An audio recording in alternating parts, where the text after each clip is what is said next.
There you are. They had to turn on the light. Oh, that's Joe. Okay. Yeah, man. Who'd you guys think it was? I thought it was Camp Pal's barbecue. That's you. Okay. Yeah, that's me, man. Mike and I were talking about when you came in that one night as Jeremy Yoder. You had me hook, line, and sinker. I was like, you're not on our live. Yeah, he was actually hilarious. asking you straight up questions like that's who you are. Yeah, like, hey, Jeremy, I saw you cooked your video the other day. It was cool. I'm like, yeah, thanks or whatever. Yeah. But I was like, you were probably about a 12-pack in, though. Yeah, and then he started talking about the Amish and stuff like that. That was hilarious. Yeah, he was asking about what was he saying about the Amish? It was hilarious. yeah. He said that he lives up there with in Amish country and just had them build him a thing to go on his grill and all this other stuff. And you was kind of giving like a dick attitude back, like yeah, like. Yeah, he played the OG role and everything. I was like, man, I can't believe this is happening right now. We got Jeremy Yoder on the live. That's what drinking does to you, man. Yeah. You start seeing and hearing shit. Okay. It's so funny though. Good memories. There's still good memories. Yeah. Hey, so earlier, I think on Rick's chat, man, I like that idea of having like 10 channels, like 10 big channels, vote for the winner on this competition. Yeah. That would be because it, yeah, it would.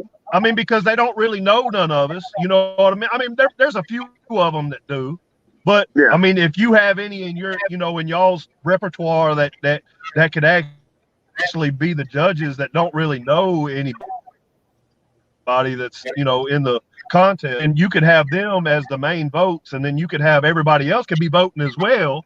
You know what I mean? But yeah. But they would just send in their votes to you, you know what I mean? And you could just show what they did. That way it would keep it honest or whatever, It wouldn't be Yeah. Go ahead. The only downside to that is that I feel the subscribers would feel left out, Yeah. You would you want to still include your audience. And like I say, you could, still let them vote. But yeah, I mean, I get that because it is about the public. Yeah. But here's the thing. I think Rick was saying that like it's not all like real subscribers. It's people out there polling themselves or selling themselves for votes, or contacting the neighbors or friends or, like Rick was getting people's phones at his work and subscribing to channels or whatever. So I think that would eliminate a lot of that, and we could change it, but we'd have to do live and like on my channel and make sure that George and John and Rick are good with it, and then once they're good with it, then we'll announce something. Maybe we'll do somehow include the subscribers. Somehow. Yeah. I don't know that it would be fair to change the rules this late in the game. Yeah. Maybe not for to next mention year. what it would do to you and what you'd have to get done in the short amount. Lay the rules out. Yeah, I was thinking like next year you can roll that out, and what you tell those judges is like, hey, do not judge this video. That's what I did when I had that contest. So do not judge video quality because not everybody can afford a full frame Sony Canon video. You look at what they're putting out, and you judge honestly based on what they're doing. And you choose the winners that way, I think technique and presentation. That's what I would say. Exactly. Yeah. You put your heart out in this stuff, and then at least not everybody did, but when you put your heart out in this stuff, and when you're 63 years old and you don't have all the all the followers. I'm not talking about subscribers, but I mean all the other Instagrams and stuff. I just started getting on Instagram, but that I'm just late to the game with that kind of stuff, and it's hard to play catch up with having all those other people voting for you, I guess is what I'm trying to say. But Yeah. that would balance it out and make everything fair. Look at what the man did or lady and judge by that, Yeah, I agree. I agree. Yeah, it's too late now. You can't change rules at this point for this year, but going forward is something to definitely consider. It might be a more fair. I don't know how you could incorporate viewers into that other than advertise it. Since you're a lot bigger channel, Joe, you could actually advertise it. It would be your contest. And do the live feeds and promote it that way to get people involved to actually watching, and I don't know, next year I think you're talking about doing bigger channels instead of smaller channels, and they're going to get views anyway, but it has nothing to do with views. It has to do all about what it is. The cook itself. Yeah.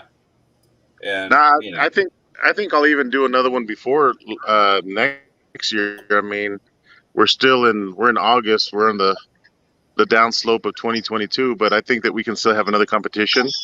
But nobody that has entered the first two can enter new channels, like small, same thing, small channels, and then on the finals, we'll do like we're thinking the 10 big channels as judges, and I'm talking like yourself, Russ, and me, and Dogfather Barbecue, Cooking with Rye. I'd be happy to be a judge. Heck yeah. A lot of the young guys looking up to you, Russ, Troy, Alton. I mean, we look up to y'all. I know I do, and to get a critique, a good, honest critique, on a cook that I did from one of y'all, that just goes so far. Oh yeah. You got to work on this. Yeah, we could do like we were talking earlier. I mean, it's like American Idol, where you have multiple judges. In the beginning, it's the judges that are voting for the people, and then at the end, it's the fans. But in this next one, I think that we'll definitely have to figure that out. Like have 10 judges, and we'll all vote.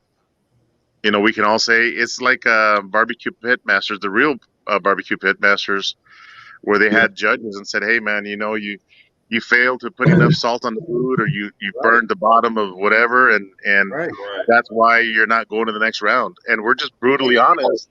But nobody's feelings get hurt. It's like, man, you know what? I screwed up on that cook. I should have taken the skin off, or I should have done this, or whatever. Yeah, exactly. That would be so bad. You know what? And that would eliminate other people having something to say about what somebody cooked or whatever else, because they ain't judging anyways. Yeah, exactly. If that wasn't allowed, then somebody's gonna say so. Whatever. But it is what it is. Yeah. Make it more about the food popularity. That's that would eliminate that. That would eliminate that person having to rely on votes to move to the next round. It's like, man, if either you cooked good or you didn't, I'll tell you what, when I did that contest, there was people, and I don't know if any of y'all remember that contest, but I really challenged them. They had to do a burger video, and I'm talking about, and I challenged them to hey, even if you make your own buns or whatever, just give it all you got, but you got to do it in 90 seconds. And I showed them examples of where I took videos and condensed them down to 60 seconds. And you could tell exactly what was going on. I did that for the judges' sake. That way, I mean, I ain't saying you do that, Joe. I'm just saying that's what I did. And people thanked me for challenging them. And I had people for the first time post videos because it was a pretty lucrative giveaway, for back then. And at any rate, there were some channels that got their feet wet for the first time, and some are still making videos to this day because of that contest. That's awesome. Yeah. But I'll never do it again. I'm done with that. I'm done with contests, but I had to do something for 100K, man. That was a special day, So yeah. I just wanted to jump on and say hi to everyone. What's up, Quint? I'm in barbecue royalty here. Good to see you, man. Good to talk to you. So yeah. But if you decide to hold another one, definitely, I'll definitely share it all out and stuff like that. There's actually a couple of smaller channels that I think would be great for that I've been watching. They're even smaller than me, you know. Yeah. So that, I mean, there's some talent out there, man. Oh yeah. You know, I was talking to the co-founder of Yoder Smokers last night, and I said, man, I want to do a barbecue pitmasters of YouTube, but do like big channels, which means that we're gonna have to give away, whoever wins this, we're gonna have to give away a grill, like, you know, a 640 or something. And he's like, man, shit, let's do it, Joe. You tell me when you want to do it, it's done. I'm like, damn, so much shit. Very nice. I mean, now I'm talking because, like, like I'm not talking little league, man. I'm talking get big channels, cook. You know, I'm gonna ask, you know, Porter Road to step up in a big way. You know, with like a $500 gift card for that winner to go shopping or whatever. You know, and you know, I'm not talking little prizes, man. I'm talking big time. You know what I'm saying? Yeah. That's what I did. I started reaching out to all the people I've worked with. And I could not believe the response I got. They were like, "Oh yeah, sure, we'd love to." You know, Low Bells of New York giving away a couple $100 worth of expensive meat. I can't remember exactly what they gave away, but I gave away Kamado Joe. I gave away Weber kettles. You know, it's like it was all big prizes and all kind of smaller things. And there was two winners on that, but that was a contest. It wasn't what you were doing here. But you can run it the same way, you know, same results. Yeah. Jeff's got a question. Would you open it up to more competitors, or still keep it to, you know, that what you have 18 to begin with this time? That's pretty big. Yeah. That's a big group, man. I would honestly, I would probably, I mean, so it doesn't drag on too long. I would probably go with like probably 12 max, you know, 12 people max. Oh, there's Joe again. Gives me time to get a beer. He's out there at the pool, so you know, he probably got bad Wi-Fi. Yeah. What up, Quint? Just chilling, listening to barbecue. I took a little nap here during Rick's live, and I fell asleep for a little bit, but I'm back. Yeah. There's Joe. See if we can get him back in here. What the heck happened? Yeah. But I'd like for it to be like quick, like 12 to 6 to 3. You know what I'm saying? Yeah.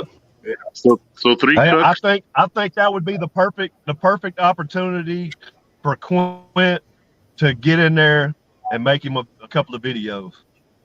That's right. I think, Quint, you got what it takes. You should do it. You ain't got nothing to lose. Come on, Quinn. You've already cooked 2 briskets in your life. You're ready.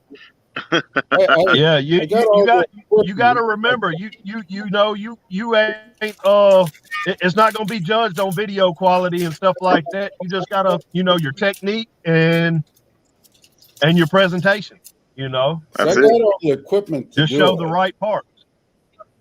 But oh hell. That's my favorite ice cream, man. No way. Oh shit. Russ is my kind of guy. Heck yeah, man. Anything with nuts except men, I'm into. As long as you got I wouldn't have said fine, huh? I had to say that, man. Hey Joe, have you got your desserts down for your food truck? Just one dessert for now. It's banana pudding. Eric said lower the camera. You want to see? I gotta keep it. How far do you want me to go, man? I ain't wearing shorts. I'm skinny dipping. Speaking of nuts. Yeah, speaking of nuts.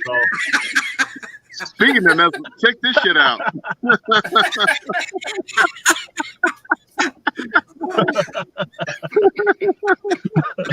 Oh shit!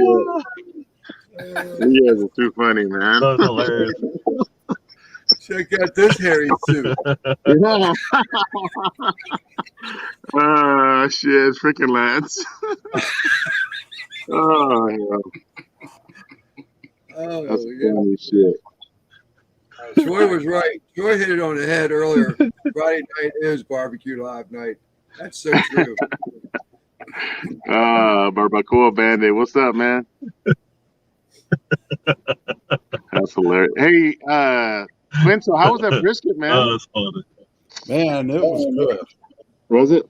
Yeah, the wife really liked it, and I'm thinking about the leftovers, chopping it up and mixing some of Thyron's mop sauce in it a little bit. Fans exclusive. Yeah, it had like a chopped beef sandwich or something. Yeah.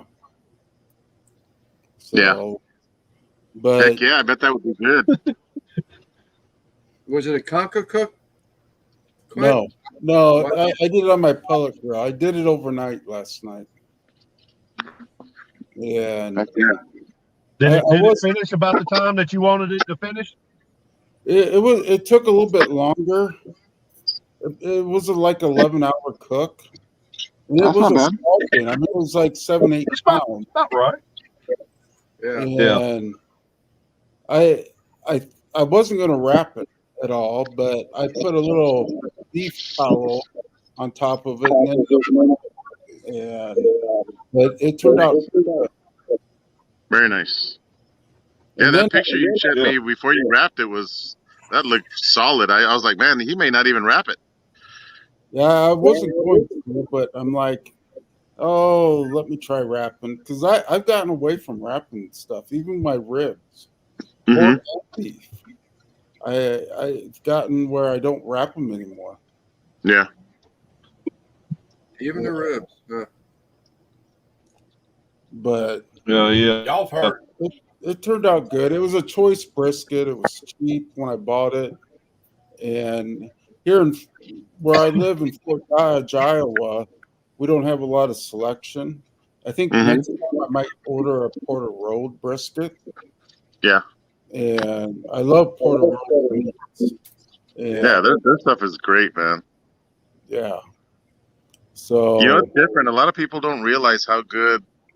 Like, we think that buying, a steak or a pork. Well, maybe pork is pork to me, but like, we think that even buying like a Costco prime brisket, it's good. But when you order something like from Porter Road or from E3 Meat Company or Midland Meat Company, and you get to taste something different, it's totally different. Because there's no hormones, no antibiotics, no nothing, and that meat is solid, man. I ain't joking. Like, you can taste the difference. I think it's that's crazy. what I'm doing next time is order online. Yeah. So. And you know what? Like, Porter Road is not that expensive, man. It's the price is right, and you don't get a whole lot of fat. The thing's trimmed down to almost where you want it. And if you don't like a whole lot of fat, you can trim it down a little bit more. Everything I've gotten from Porter Road, and then and then it's all 30-day dry age too. All the beef is. Everything is, yeah. Yeah, it's good stuff. Yeah, all their beef is dry aged. They do send a lot of emails out here every day, but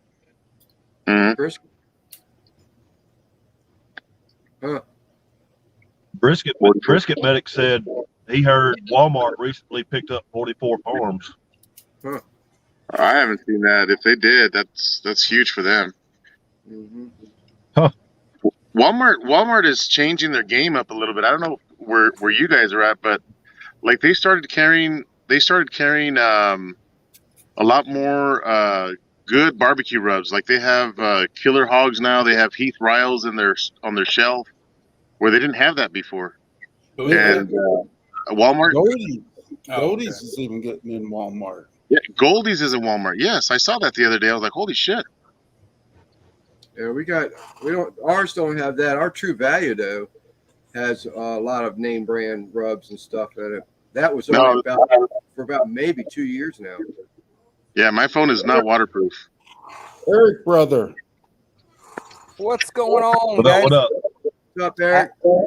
I had to come see this for myself. Y'all got Joe shirtless in the pool. Hell yeah! You know how Triple B does it. I got Joe in the pool, and I got Russ over there eating a nutty ice cream. This is the start to a true OnlyFans right here. Yeah, this is something you guys don't always get to see, but this is where I the film. magic happens. Yeah, these are all my grills. I got my drums, my 1500, my 640, my flat top. Pepe's over there somewhere. But yeah, this is something you never get to see. But this is where I cook under this pergola back here, and I got this other pergola back over here. Oh, that's nice. Goddamn, how big is your yard? But I kind of outgrew that area, so I've moved all my grills over here. How big is your backyard? Not that big. I mean, I got a pool. Not that big. I got a pool, 2 pergolas, 17,000 pits. Yeah, it looks big on camera, bro. Look, he's even got a putting green right there. Yeah, look at that green. Somebody's echoing bad. Yeah, but that's my backyard. That's nice. Let me see. Yeah, somebody's got their monitor on or something. Yeah. Yeah, something's going on. Hey, Joe, I heard you say earlier about that tree. Oh, where'd he go? Joe went out. That must have been him because I think that the echo's gone now. Yeah. Oh, okay. What's going on, Mr. Quint? Yeah. I finally logged into StreamYard without remembering to close everything down. Yeah. There's a lot of haters out there, Clint. I learned the hard way. Joe, come back. I had a question for you. Oh, there he is. Hold up. Sorry, Eric. I heard you say something. You had a question for me? There he is. As soon as you walked off, that song started playing in my head. Baby, come back. Hey, no, you were talking about E3 Meat Company. I meant to ask you the other day, too. How'd you link up with those guys? So, so they partnered up with Yoder Smokers. Somehow they're both in Kansas, and they had partnered up with Yoder Smokers. Obviously, Yoder Smokers is up there. I've even gotten meat from Creekstone because that's what Chef Tom uses from All Things Barbecue. So a lot of people don't know, but All Things Barbecue and Yoder Smokers, it's the same company. So anything that they have like contacts with, they'll send me like different products and stuff, different seasonings and stuff. But that's how that happened. And Yoder Smokers they own a seasoning company. A lot of people don't know that. No, I didn't know that. Yeah, so Yoder Smokers owns like anything that says Cattleman's Grill. Yeah, that's what I was about to say, Cattleman. Yeah, Cattleman's Grill. All of the Chef Tom is always Chef Tom's always talking about the Cattleman seasonings. Yeah, all that belongs to Yoder. They own a really large seasoning company, and a lot of the stuff that I use on my videos, even though it's not like the Yoder brand, they're the owners of that product. So here's the reason I ask. I've gotten drunk with the owner of E3 Cattle Company. Are you shitting me? Yeah. Where at a baseball game? At Chipper Jones's ranch when I was a hunting guide down here in South Texas with Adam LaRoche. Oh, shit. Yes. So Yeah, Adam owns E3 Ranch. Yeah. Yep, they got some big deer on this country. I'll take you in, bro. Fucking, I need to claim some people on taxes for sure. Disabled. I just learned that he has a quarter of a tailbone. Oh shit. He's got a little tail like a dog, like the one from Shallow Hal. Yeah. He gets excited, starts to wag a little bit. Yeah. But yeah, no, this was years ago when he came down here when I was working at Chipper Jones's ranch. It was Adam LaRoche, Chipper Jones, Willie Robertson, Jason Aldean, Luke Bryan, all of them guys. Yeah. Yep. And that was the E3, it's an E3 ranch, and then he started that E3 meat. So if you ever talk to him, remember there's an old Mexican guy that saw you at Chipper Jones's ranch back in the Double Dime in South Texas one day. Hey, they're all part of E3 Ranch. Those names that you just gave off right there, those guys are all. Uh-oh. He dropped his phone in the pool. They're all what? Oh, there you are. No. Those three guys, they're all. You froze for a little bit. Yeah, they're all part of E3 Ranch. Yeah. Okay. Yeah, they're so they got this hunting show on the Outdoor Channel. It's called Buck Commanders. When I first started over there, we were on Buck Commanders season 2, season 3 called Welcome to the Bigs, and a lot of it was filmed there at Chipper Jones's ranch when I was working there. Mm-hmm. So that's where I got to meet all those guys there when they came down for about a week down there at the ranch. Yeah. Yeah, and I saw that the other day, and I kept meaning to ask you, and I forgot. And then I heard you earlier. I was like, "Oh, here's the time." So I'll be really transparent with you guys. So like, a lot of the companies will pay me to do videos, and they'll pay us to do videos. But I told Rancher Jake, which is my contact with E3 Meat Company, I said, "Look, man, I normally charge people for videos to promote their products, but I'm not charging E3 Meat Company a penny. I said, anything that you guys would pay me, I want you to give it to the veterans." Mm-hmm. So, like, I don't make any money on E3 Meat Company. And that's the only company that I don't get money from, because I'm such a huge fan of, or supporter, not a fan, but a supporter of our military and law enforcement, that, like, that's my way to give back. Like, hey, the money that you would have paid me to do this video, the $600-700 or whatever it is per video, give that to the veterans. I don't want it. Mm-hmm. So they're like, man, he's like, that's like, we can't thank you enough for doing this. And I said, hey, man, it's not all about me. It's about our veterans too, you know? Yeah. Joe, they do so much. That's why I support you guys. Yeah. Thank you, man. I mean, I'm a vet. Law enforcement. And hey, you know that coin that you sent me, Quint, I touch it every morning before I leave to work. Oh wow! Because of what it says on it. So it's I give there's my daughter has 2 ferrets, a female and a male. The male's always asleep, but the female always wants a treat. So I have the coin on a shelf next to the ferret cage, and I pick up the coin every morning and I read it, give the ferret the treat, and then I go to work. You and Rick are the only ones that have those right now. Oh, that's awesome, man. So yeah, that's awesome, man. Yeah, the cash meat company, they understand that, hey, I'm doing this for me. I'm doing this for you to help the vets and for what you do to the vets. So whenever they invite you for a ranch tour, tell them you're gonna have to bring a chaperone. You know what? We actually just talked about that this week. They want to fly me out to Kansas to go cook at the ranch for military vets.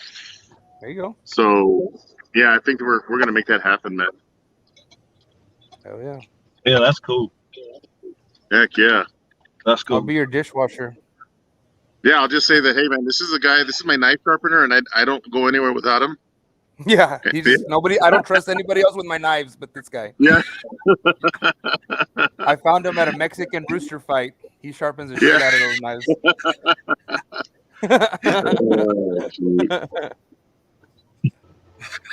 That's funny. They call him El Diablo. Yeah, he doesn't talk much. They don't talk at all.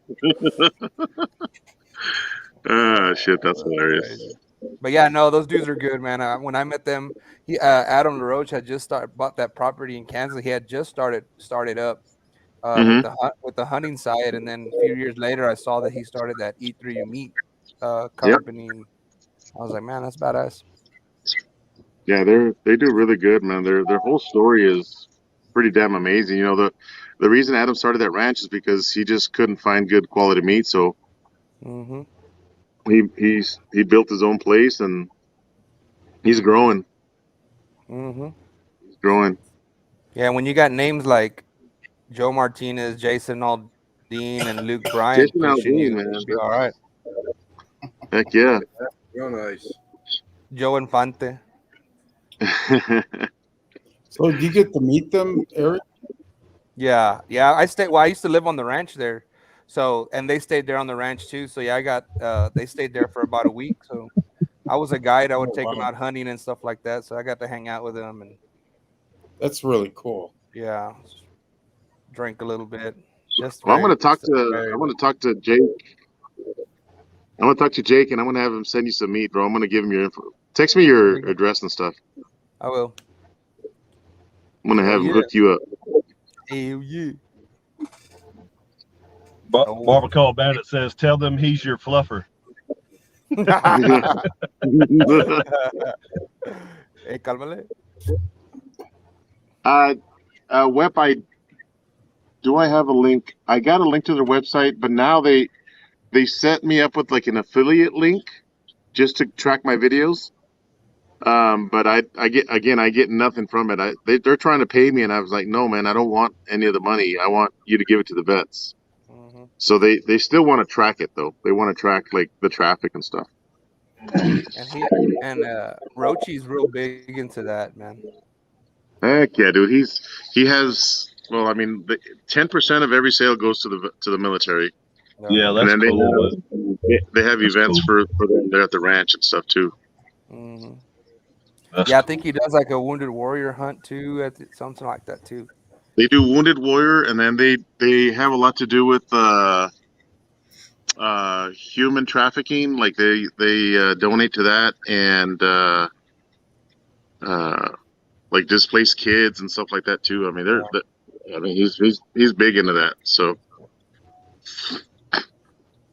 They got a bar up here by me. They're having a sort of a weird cook-off. The place is so small you can't really bring your smoker there, so they're asking you to prepare your food and bring it in and pay your entry fee. But it's all going towards vacations for veterans. Oh, nice. I think this is the 4th year in a row. That's nice.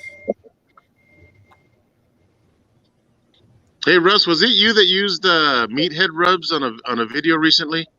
Yeah. How were those? They're pretty good, man. That's S&S sent me those through S&S Grills. Yeah. So I used them on one of my videos too. They keep me in stock with it, and I like it. It's good stuff. Yeah, those are brand new in the market. Those are brand spanking new.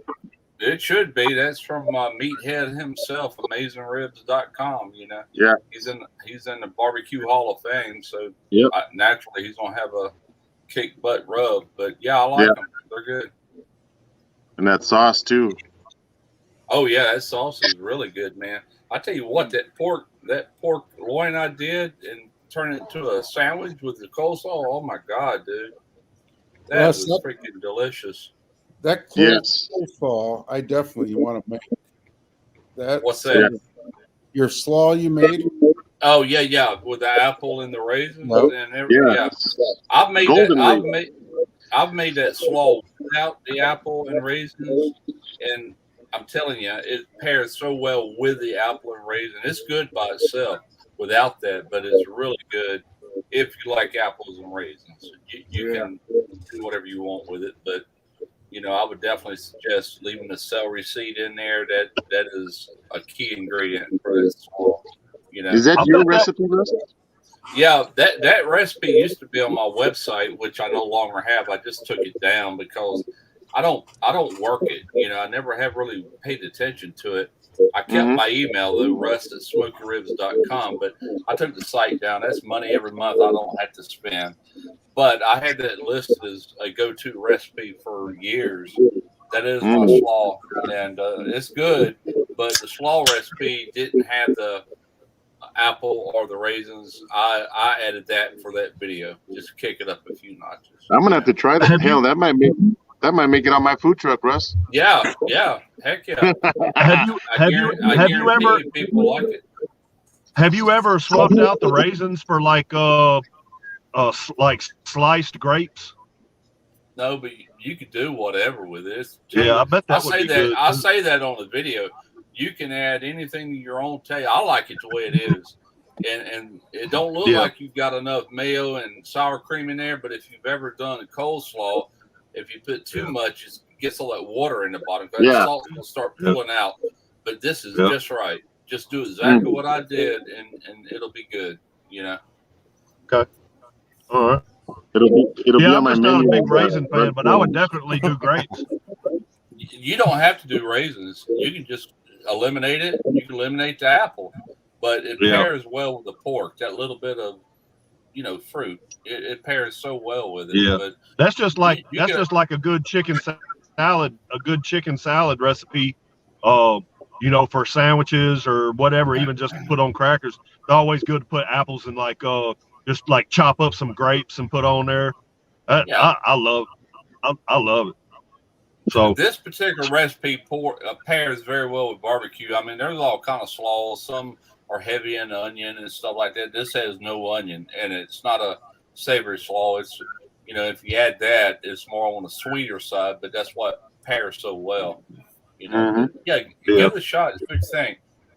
That mustard slaw that John used on that pulled pork, that looked good. I've never seen a mustard slaw. I like that. I checked that out. I haven't seen it either. Well, there's going to be a Russ Jones coleslaw on my food truck menu. There you go, man. Try it out and see if you like it, and get some people to try it out and see what you think. Everybody I give it to loves it, man. My wife, I said, "What do you think about that slaw with the added apples and raisins?" She's never had it. She goes, "Oh my God," she loved it. So heck yeah. Believe me, my wife is brutally honest. If it ain't good, she'll let me know. Yeah, and she don't make no bones about it. She is like my go-to taste tester on anything. If she says, if the words "oh my God" comes out of her mouth, it's good. Yeah. Yeah. But if it's like, I didn't like it, she'll tell me I didn't like it. I'm like, shit. Yeah, that's how mine is too. Barbacoa Bandit says he's going to have to hit you guys up to maybe come teach some classes once he gets his foundation up and running. Starting a nonprofit to teach fellow cancer survivors and people with disabilities how to cook barbecue. It's pretty cool. Awesome. Let's do that. That's very cool. I'd love to do that. Yeah. Yes, sir. Eric, you doing something too? Yeah. So I did. I had I think I did it for 2 years. I had a big old sanctioned barbecue cook-off here. I had all the who's of barbecue. All these guys that are on TV came down here to South Texas, and I had a Dimmitt County shootout. But the 501c organization I was with I didn't like the way they were running with the ball. So last year I canceled it. And this year I'm working on getting my own 501c. And what we do with the money, all proceeds go 100% to senior kids for scholarships. Senior kids, what? Scholarships. Okay, yeah, cool. For the whole, that's cool. For all the it's one county for us, but we're like 5 little towns, small community towns that all tie into one consolidated school district, and we give out, $5,000 scholarship, to kids. Mm-hmm. Yeah, that's what's up. That's what's up. I agree. Troy V, I'm sorry. I'm sorry it's like that, but brother, I can tell you one thing. That's the main reason why that last video I had my daughter and my wife, because they are brutal when it comes to critiquing what I cook. But That's what it's you not want. too often that I cook something messed up, but they will be the first to let me know, and they don't give a shit about no feelings. Right. You better not have Right. no feelings when you at my house cooking for my family, because they gonna tell you. Yeah, That's awesome. absolutely. I agree. Hey Joe, I'm gonna work on the Sunday menu for your trailer. You come on down. It's gonna be the Hangover. The Hangover. Well, I know I'm gonna have barbacoa on there. Smoked barbacoa. I already got something in my head. Just those kind of tacos you make that morning, Sunday morning, that you make when you're hungover as shit. You Heck just yeah. put shit together, and it's like, oh, how does this taste so good? Those look so good. Yeah, right. That's what's up. Yeah, I definitely want to come when you open up. Like whenever your grand opening is, I definitely want to come. I'm gonna tell my boss. I'm gonna tell my boss I need 2 days off. That way I can drive there, hang out, do whatever. I'll help you. I'll work for free, whatever. And then I'll probably just get me a hotel room or something, and then drive back the next day or something. But yeah, that would be cool, man. I told my wife that heck, I'll fly down there just to That'd show be up cool. one day. That's what I'm doing. But I'm gonna get an air mattress and sleep in the pool. Oh, hey, that's a good idea. We'll get one big enough, man. We'll get like a big queen size or a king size. I'll be the big spoon. You're gonna have to be the little spoon, though. It's all right. Shit. That's funny. Maybe Russ will let us have one of those ice creams with the nuts on top of it. I had a sweet. I ate this big burrito earlier from a local Mexican restaurant here called Pepe's, and I bought it yesterday. I bought it to warm up today, and I warmed it up and I ate that. And all I wanted after that was something sweet. So I sent my wife to the store, and she got ice cream, and I knew it was in there. That's the reason I had to pause the camera. I had to go get it. I couldn't wait no longer. Yeah. It was about to That's kill how I me. was too. I went out of town earlier, and I wanted to. Man, you ever get some point where you crave a steak, but you just don't want to cook it? You want to actually just sit down and enjoy a steak? Shit, I bought me a 20-ounce bone-in cowboy ribeye, and I ate it. And then I was driving out, and that saltiness, and it's like, man, I stopped at Krispy Kreme and got me a fresh. They were just coming off the assembly line, warm ass donuts. I was like munching on the way over. Yeah, that's sweet. Just balances it all. Yeah, out. It does. Yep. That's what I cooked last night on my tailgate out here was a ribeye. Yeah. You know, I didn't used to be like that. When I was younger, I didn't eat no sweets, but I think I was a lot more disciplined back in them days. But man, since I just don't really care anymore, it's not long after I eat a savory meal, I want something sweet. My wife keeps me in this peanut brittle. I finished it, so we're going to have to make some more. I'm going to have her do pecan brittle next time, though. But she knocks it out of the park on that peanut. I ought to do a video with it, have her make it. But I eat too much of that junk, but hey, I love it. Is it an airy type, Russ? I'm going to get off of this. Light airy? Huh? Is it like a light airy, Russ? Or yeah, she puts that baking soda in there. It makes it kind of starts foaming. Makes it kind of airy. It's got a nice crisp. It's not too hard, but it crunches. It's good. It's really good. Yeah. I don't like a real hard brittle. I feel like it's gonna break my teeth, but it's hard enough. You know, it's perfect. What's up, Cat? I bought her a new thermometer because she made it not long ago and it didn't. It was real sticky. You could almost bend it. I said, "No, this ain't right." And I ate it. She goes, "Yeah, I need a good candy thermometer." So I got her one, and she's nailing it now every time. You know, gets it just right. 300 degrees, bam, you're done. Yeah. Well, guys, I'm going to go, man. I'm going to go for a swim. But with you guys. Put on your take us for a dive real quick. If I have my phone, it was waterproof. Put your floaties on. I don't want you drowning. Break out the GoPro, man. You can do it. I am naked, man. You should have seen earlier. The world will never know, Kent. The world will never know.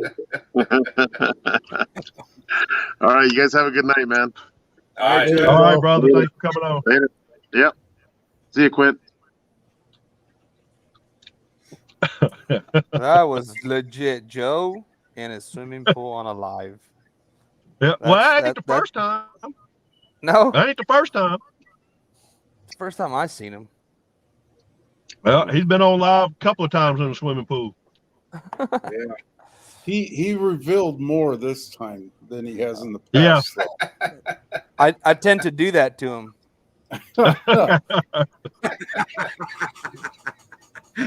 I tend to do that to him. He missed Joe. At least he didn't show us his hairy suit. I mean, you know, all right. And with Joe, you never know what you're going to get. No, you don't. He's a joker. Oh yeah, Yeah.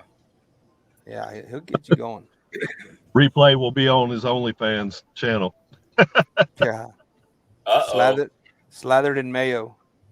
I just got a tweeter post. Obama just got indicted. Oh, I'm sorry. He just got implicated in the Hunter Biden scandal.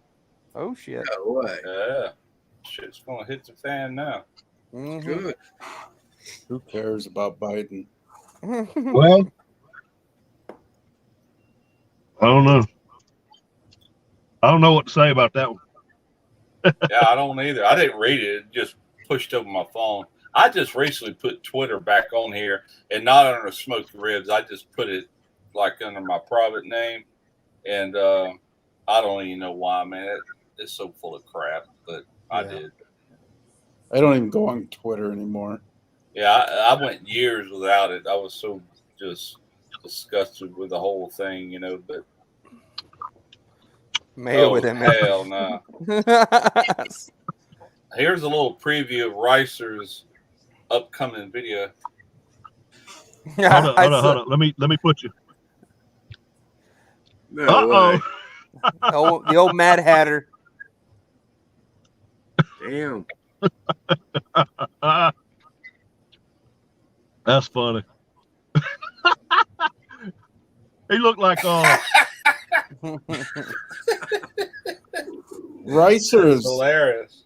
Ricer is the type of guy I think I could drink beers with. Yeah. Hey, I saw that little ice machine he's got. What happened? Yeah, I finally caught up with that one last night. I like to have an ice machine out there. Yeah, I lost it. That was a badass ice machine. AirPods. Putting that water bottle in there, no nothing. I can't You know, hear I you. drank a Hang on. bucket to fix the water. Oh, I know what happened. I know what happened. he said dang Slash doing barbecue now.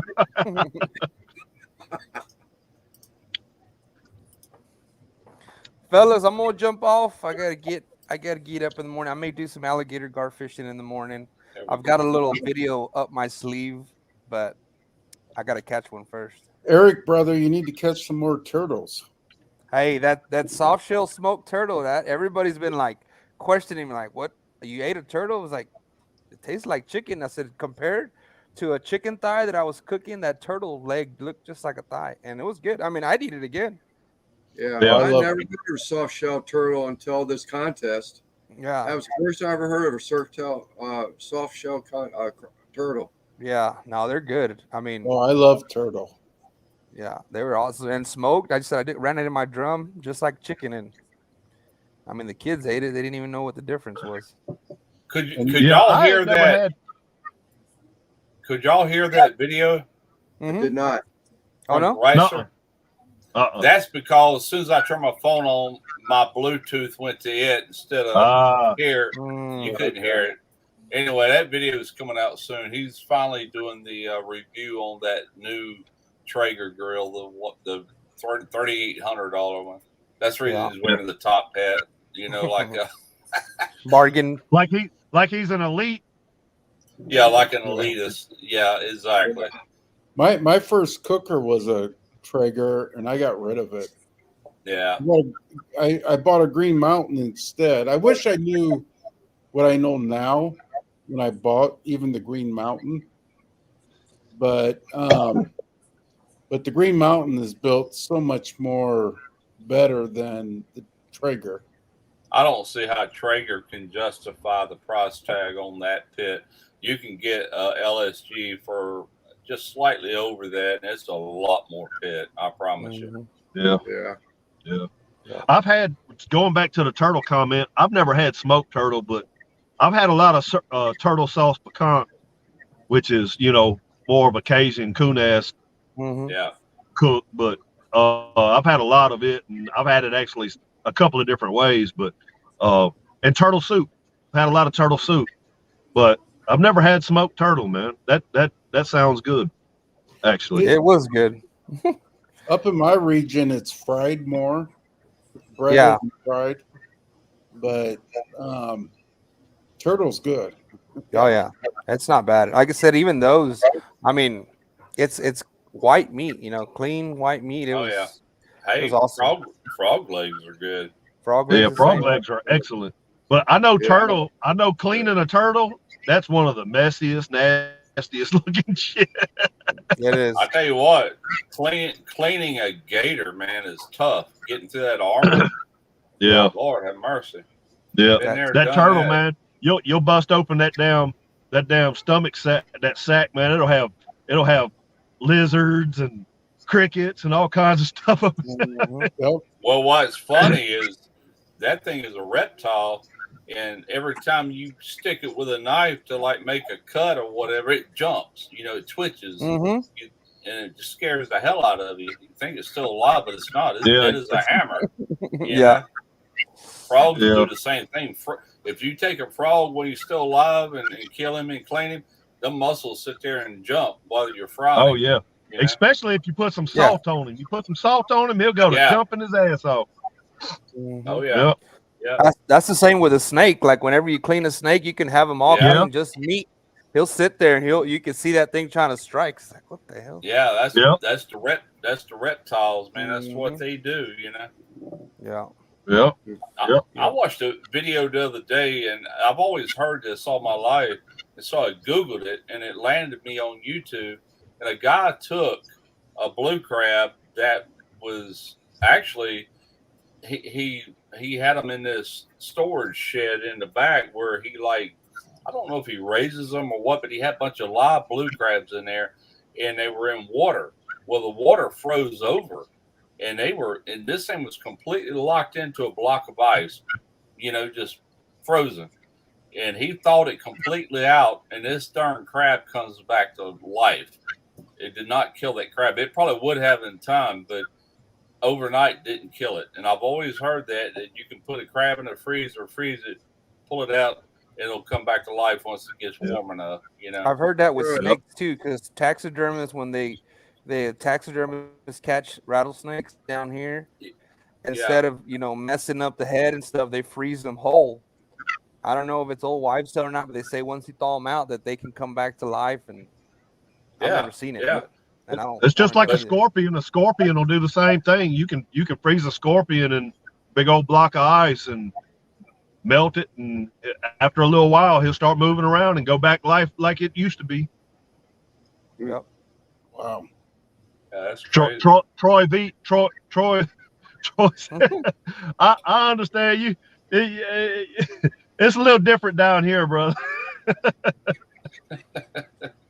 It gets more different down this way. Yeah. So the further south you get, the more you start questioning: does it got a bone in it or not? If not, I'm not eating it. Yeah. All right, fellas, I'm gonna jump off. I'm gonna go ahead. I'm gonna try to get some fishing in the morning, and appreciate y'all having me on. Quint, All right, brother. Lance, we'll Good see night. y'all. Yeah, thank y'all. Later. What's going on, Niners? What's up, Niners? Niners. Man, I tell you what, when I lived in Abilene, Texas for a couple of years, back in the mid 80s, I've never seen so many freaking reptiles and spiders. I mean, I remember we were in a park having a picnic, and there's tarantulas walking around. Mm-hmm. They never bothered us, No, they won't. Yeah. I've seen 2 of them tonight. 2 tarantulas tonight. We got scorpions out here too. Man. Hey Russ, have you ever ate Nutri-Rat? Nope. We I have. caught them. We have trapped them, and we thought about eating it until we cleaned them. I'm like, there ain't no way I'm eating that nasty looking crap. It's actually Ugh. pretty good. Yeah, Actually I'm sure pretty it good. is, but I've never gotten that hunger, to be honest with you. But I ain't saying I won't one day. But right now, no. They eat muskrat around here. I haven't. Our local seafood place actually sells them in the ice box. I've never tried them. They look pretty rough. Yeah. Yeah, I've never. I've eaten raccoon. I've eaten possum with like sweet potatoes. I've eaten, of course, rabbit. You know, all kind of wildlife like that. Plenty of squirrel. But as far as a Nutri-Rat, I just like I said, I've never gotten that hungry. And a squirrel ain't really nothing but a rodent. It's a tree rat, you know. But it's clean. It eats nuts. Unlike a rat that lives in the dumpsters and everything else that are highly diseased, you know. Yeah. But yeah. Yeah. Had it. Judge says he'd rate possum a little better than raccoon. I'm gonna tell you something. I don't like neither one because both of them are very, very greasy. I've had both of them. I've never had possum, but I've had raccoon, and it's definitely greasy. Yeah. But yeah, possum I would say is from what I remember, because I've only ate it once. I would say possum's a little bit better. Yep. Well, Rabbit's even duck. Duck is very greasy. Also. You know, if you don't prepare it right. Yeah. But I don't know, man. When we were kids, we would trap all this stuff, you know, and take it back, and our mothers would cook it up, and it was good from what I remember. But it was more of a, oh boy, I ate raccoon. Oh boy, I ate this, I ate that. You know, it definitely isn't because the parents went and got it. We actually went and got it, and they cooked it because they grew up eating it, and they knew how to cook it. I got a question for Russ. Yeah. Is there a place online you can get that Gulf shrimp? Yeah. LAcrawfish.com. LAcrawfish.com. Okay. Yeah. LAcrawfish.com. I've dealt with them. It's the only reason I'm recommending them. Now, you're probably going to pay a pretty penny if money's no object, then hey, you know. Yeah. That shrimp video you did a while back, man alive, that looked good. Yeah. Quick. Yeah, we got. Go ahead, Russ. I'm sorry. I was going to say we got some of the best seafood in the world right here in Biloxi. It used to be the seafood capital of the world, matter of fact. But there's still a very big prevalent seafood community here, you know. Yeah. But you can't. It's hard to beat Gulf shrimp. It's very hard to beat Gulf shrimp. I remember Russ doing a video once, and he had a shrimp, several of them. And I swear to Christ, he laid that thing out in his hand, and it was long. It was down to his wrist. Yeah. A big ass shrimp. It was huge. Yeah. Now, I did one video. A buddy of mine gave me tiger shrimp. That went from the tip of my hand to down here. Yeah. That was a tiger shrimp, but I didn't like it, man.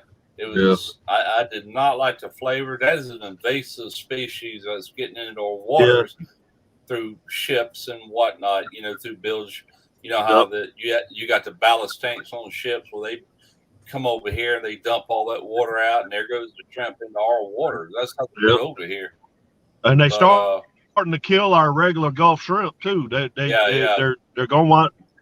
Man, them things got a thumper on them, son. I've seen a dude had some of them water shoes on, and man, that there was one probably about the size of my hand. Well, I mean, as long as the size of my hand, and man, just that big. He caught him in a canoe, and he had them water shoes on, and that shrimp fell off his hook onto his shoe and put a hole all the way through. I'm almost like somebody put a nail in his foot. I mean, them things ain't no joke. They ain't no joke. Gotta be careful with them things. I'm not usually one to be, to say a derogatory comment on somebody's video, but I've seen people almost like bragging about, we got some tiger shrimp. I'm like, you could not have picked the worst shrimp in the world to do this video with. You just couldn't. They can never compare to our native Gulf shrimp. They just can't. And I'm talking about in taste and flavor. Yeah. And I'm gonna tell you something, being that, I've told the story before, I'm not gonna tell it again, but I've worked in a lot of seafood restaurants just as a hobby after work, having different jobs, right? And I have found half-pound sized Gulf shrimp. Oh yeah. And Atlantic shrimp when I lived on the Atlantic. I mean, half-pound, brother. I mean, I'm gonna tell you something. I've had them big colossal jumbo shrimp that are that long, and they're good. They got a good taste, but I'd rather have one like I did that barbecue shrimp video. That size right there is perfect for grilling. It's perfect for boiling. It's perfect for frying. It's a good meaty shrimp, and I'm talking about 16, 20s all the way up to maybe even a 30 count, somewhere in there. And per pound. That's a good size shrimp. They get tough when they get bigger. They do. They get tough. Yeah. But the bigger they are, the better they are for a grill. Yeah. But they definitely don't want to boil them big son bitches at all. No, or fry them. Yeah. You are talking about that invasive stuff, and I've said this before too. That snakehead is really killing our areas around here. Yeah, it's destroying our wetlands. Yeah, we had a place right here locally. It was called Sea Chick, and they were raising tilapia. This is probably back in the 90s, and some of those tilapia got out, and they were getting into our river systems. But there was a little creek between this farm and the river, and they were just populated in there heavy. And we caught them on cane poles with worms and a cork, and they're funny. They bite. You ever caught a mullet bite on a brim hook? They bite kind of like that. You got to let them take it, and you get your pole all stretched out, and all of a sudden that cork finally goes, and then you pull him in. You couldn't snatch it either. You had to pull him up, then you got him. Those doggone tilapia were this big, and I'll tell you, fresh, right out of the water, they tasted good, but I finally just quit eating them. I'm like, ugh. It was something about it. They're not from here, they're like an African species or something. And it's just like, but they are invasive, and they were talking about them taking over all our bluegill and bass and all that, but obviously it never happened. And they adapt well. In Maryland, if they catch you releasing one in Maryland, you'll get a fine. Oh yeah, they should too. It's like, I understand these ships. They suck water in, they pump water out. But that's how a lot of this crap's getting over here, and that's one aspect I don't like about it. Yeah. The oysters, y'all have oysters. We got plenty of oysters. That Japanese oysters is killing our beds. Really? They're real invasive. Huh? They've gotten as far as where they're actually having to raise oysters on farms around here in St. Mary's County. Just try to bring the numbers back up. It's gotten so bad. Dang. Well, we got some farms right off the coast here where they raise oysters, but we got them all in our area around here, all the bayous, everything. There's plenty of oysters here. They're good oysters too. If y'all have ever gone through Mobile and gone through that tunnel and gone over that long ass bridge going towards Pensacola, all that on either side of you is a bunch of oyster beds, and they're all owned. I mean, it's a bunch of, it's just oyster farms, man. And I'll tell you something else. I'll tell you something else about that stretch of road you're talking about. When they have that Jubilee with the flounders, that's a good place to go in there and get them, man. Flounder just are everywhere. Flounder, shrimp, crab. Everything. Here they come. Yeah, you just reach down there and pick them up. Yep. You'll see people down there with buckets. you'll see that people down there with buckets, man, just 5-gallon buckets, throwing them in burlap sacks. Yeah, it's like a red tide or whatever. I know y'all have heard of that, but it happens every year right around where he's talking about that Jubilee. Yeah, we have here lately. There's been like a couple a year. It's been getting a little different. I get an alert on my phone from a local group on Facebook that's part of it's one of them Jubilee things or whatever, and man, they'll let you know, hey, right now time, because it's unpredictable. You don't know when it's going to happen, but you can kind of pick out around the time, like if everything's right, the moon's right, this is right, that's right, the weather, everything else, and you can pretty much predict within a couple of weeks of when it's going to happen, but you can't predict the day or anything like that. And it only happens for like maybe 30 minutes. Yeah, that's a natural occurrence over there. Do you remember a couple of years ago over in Louisiana, all them flood waters from up north were coming down, and instead of letting it flood farmlands and all that, which I get it, they open all of these gates up and let all this fresh water pour into the Gulf. And man, that created like a big problem with algae blooms, and which killed off a lot of seafood. And it's like, man, it pissed us off. I mean, where we had our sailboat and everything, you could see the algae blooms there all the way into Florida, and it was just killing the populations. I'm like, screw Louisiana, you know. I said, let it flood them farmlands. I don't give a crap. You're killing our whole Gulf here, you know. Yeah, that's just the way I felt about it. I mean, it was natural. It was coming down the Mississippi River. It was going to spill over. That's God's plan. Man changed it, and it dumped all of it to the Gulf, you know? Yeah. So, I mean, a lot of it would have went there anyway. You know, it works its way down to the Gulf, but not like the way they did it. They controlled that disaster. But, yeah. Well, guys, I'm gonna leave the chat here. I'll still be watching. Okay, Quint. All right, Quint. All right, Quint. Thank you for coming on, man. Showing your face. Huh? Oh, I was asking Lance if the good fellas are going to be on Sunday night. As far as I know George had said something about maybe not making it Sunday because they're working on their platters right now. There's John right now. I don't know if they're going to be working on their platters, but it sounded like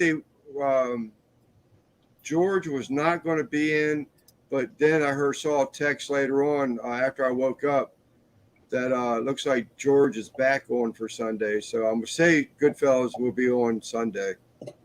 Okay. But anyway, peace out, man. All right, brother. Thanks for coming on. Niners, John, I'm not sure what's what up? the bait tip is. Huh? Niners is asking what our bay temperature is right now. I really honestly could not tell you that. I could probably find out, though. I don't know if I'll lose the chat. Nope, here you go.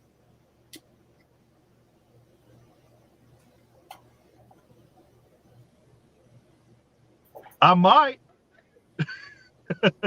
Oh, you talking about them Sunday.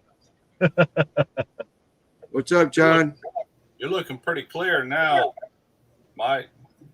Yeah, I think somebody was doing something. It was probably messing with the signal. Yeah, you've been looking good. You got a lot of people out here that have these real powerful antennas that they mount to their trucks, and they're for cell towers. And just about every truck out here has one. And when they come up close by or something like that, they start stealing your signal. I tell you what, I used to have a problem with at the shipyard was I could not get hardly any signal on my cell phone during working hours. But if we worked over and most people left with their cell phones, all of a sudden I started kicking butt. It's like there's so many phones out there, it's just robbing everything, you know? Yeah. But John said he's about to put a brisket on. Showing his hand. Showing his hand. Well, I can I can pretty much guarantee everybody's going to have brisket on their platter. You'd be silly not to. I think George's probably going to do one too. I don't know that for a fact, but I wouldn't surprise me. Yeah, you can pretty much guarantee everybody's going to have some brisket. Oh, keep hitting the wrong damn button.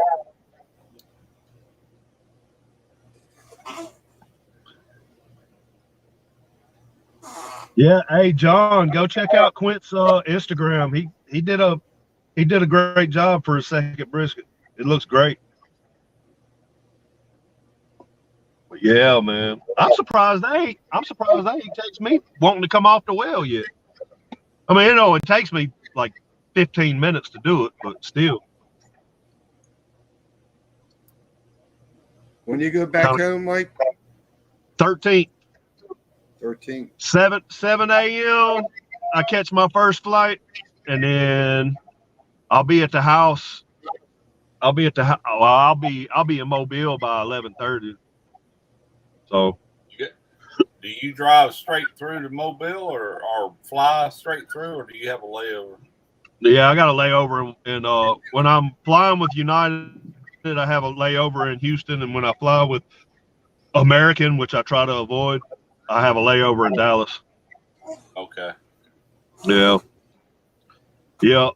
And I flew Delta going up to Wisconsin. I've never flown them before, but outside of that 14 hours at Atlanta, it wasn't too bad. I meant, John said he wishes you would have come and cooked his brisket for him. Would have been a guaranteed win. No, not necessarily, man. That's the problem is on these video things like this, nobody can taste it. Nobody can judge it on that. Yeah. How'd that stuffed brisket do, Russ? Huh? How'd that stuffed brisket do for the channel? Oh, it did. Oh, it didn't do great for the channel. I think it got like 20,000 views, which is low for my expectations on that video. But yeah, me too. I would have thought that. I was waiting for everybody to start doing I that. did too. I've seen nobody else do that, and now they do it in Louisiana all the time. You can go over there and buy them already stuffed. All you got to do is cook it. That's what gave me the idea for it, and it didn't happen. It might one day, but so far, yeah. Right. Hell yeah. So what you drinking on, Bud Light or Budweiser, Lance? Budweiser. Budweiser. Bud Heavies. That little pony can. Yeah, it's a thing. There's write-ups about it. You can find them other places, but Southern Maryland area, St. Mary's County, they're known for having the 10-ounce Budweiser beers. It's just something I've heard of them, but I don't think you can buy them around here. I've seen them somewhere I was at. I don't know where, but I really like them. I really enjoy them. What's up, Niners? What's up, guys? Oh, What's Chuck. up, Mikey. Yeah, that man. that 6 hours last Sunday, that was fun. That was a great live. I was talking about that again during the week, beginning of the week, about, man, if y'all want to get some information, well, it was on the text, Mike. I didn't know who that text went around to, but man, please check it out. It was a lot of information on last Sunday's symbol cans. Last Sunday's video was a lot of information in that thing. Did not come on Sunday? Yeah. Oh, yeah. No, yeah, that's what I was saying. But in a text, when you and I were texting back and forth, because it's a group thing, I didn't know who else was in that group text. Oh, yeah, John. I was suggesting that they go check it out because there's a lot of information in that video. Yeah, I think John set that one up. Yeah. I had to bring it up. Lance had to go to work. Well, that happened again on belt loops. I think it was 120, that one. Really? Yeah, that's all right. I'll be all right. I don't get a lot of sleep anyway, but I do get at least 5 hours. 6 hours is great. But So once there you was get a out guy. There was a guy come on Belt Loops.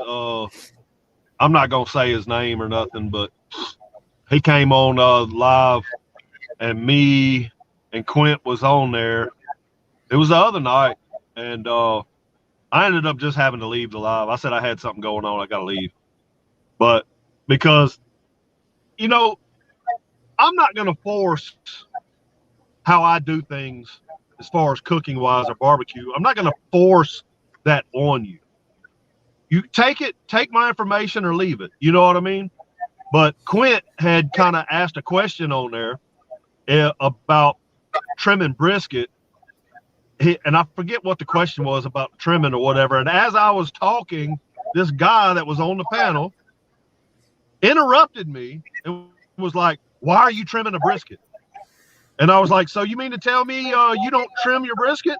I was like, "That's fine if you don't, but he was like, "I ain't never trimmed a brisket. All my briskets come out 100% fire and this and that." And I was like, "So you eat the deckle and everything, or what? What do you? Well, you don't take the deckle off. At least take the deckle off." And he was like, "I don't trim nothing." And I was like, "Okay." He was like, "Well, why do you trim it?" And I was like, "I gotta go." I mean, he just kind of had this attitude. You know what I mean?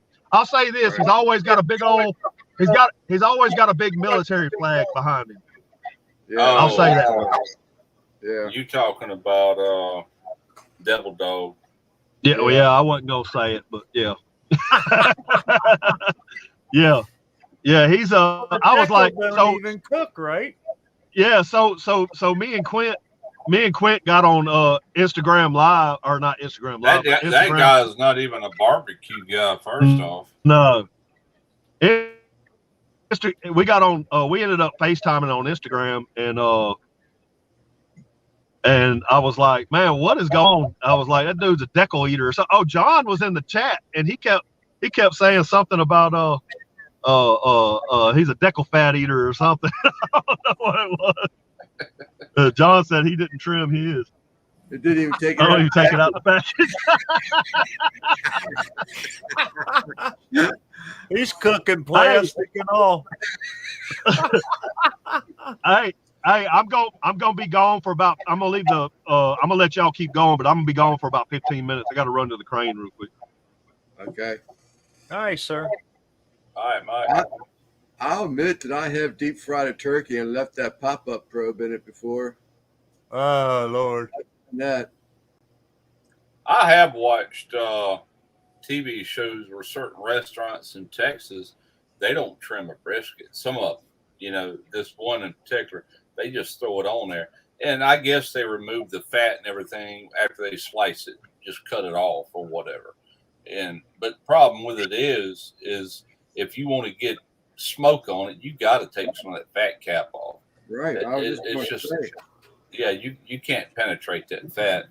And even that flat I did, that one that Mike was in, I left all that fat cap on that back side. And I did it because it was a flat. And oh boy, it was juicy. You can see it in the video, but it lacked in smoke. If I'd put it on the top rack instead of that bottom rack, it would have been better. But I didn't. I didn't think about it. Yeah. But it's a push and pull. You give up one thing to get another.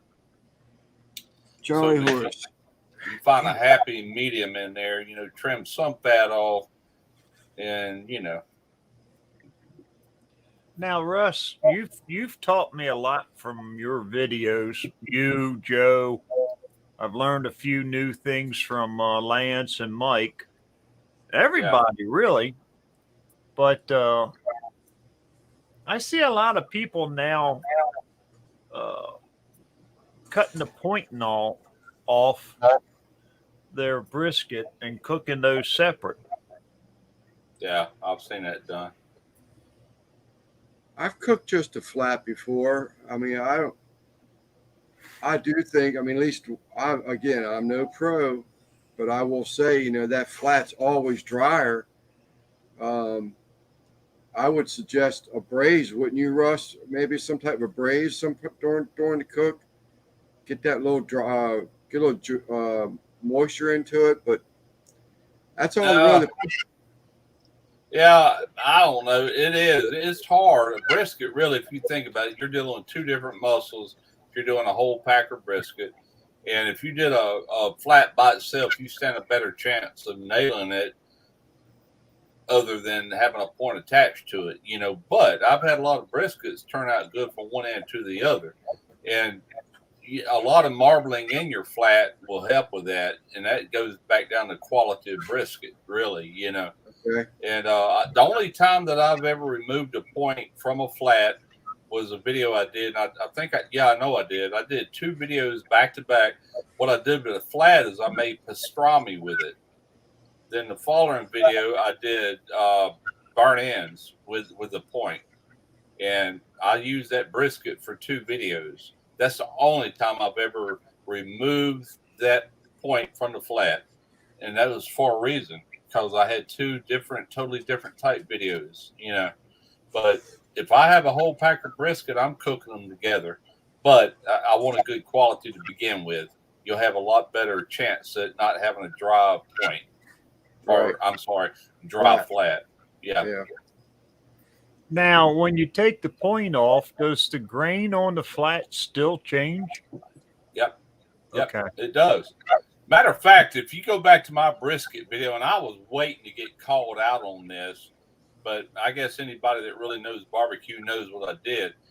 It was a brisket I did with Jack's Drinkwater back in the fall of last year, and I cut about where the point in the flat, or where the point stops on the flat, and I cut it.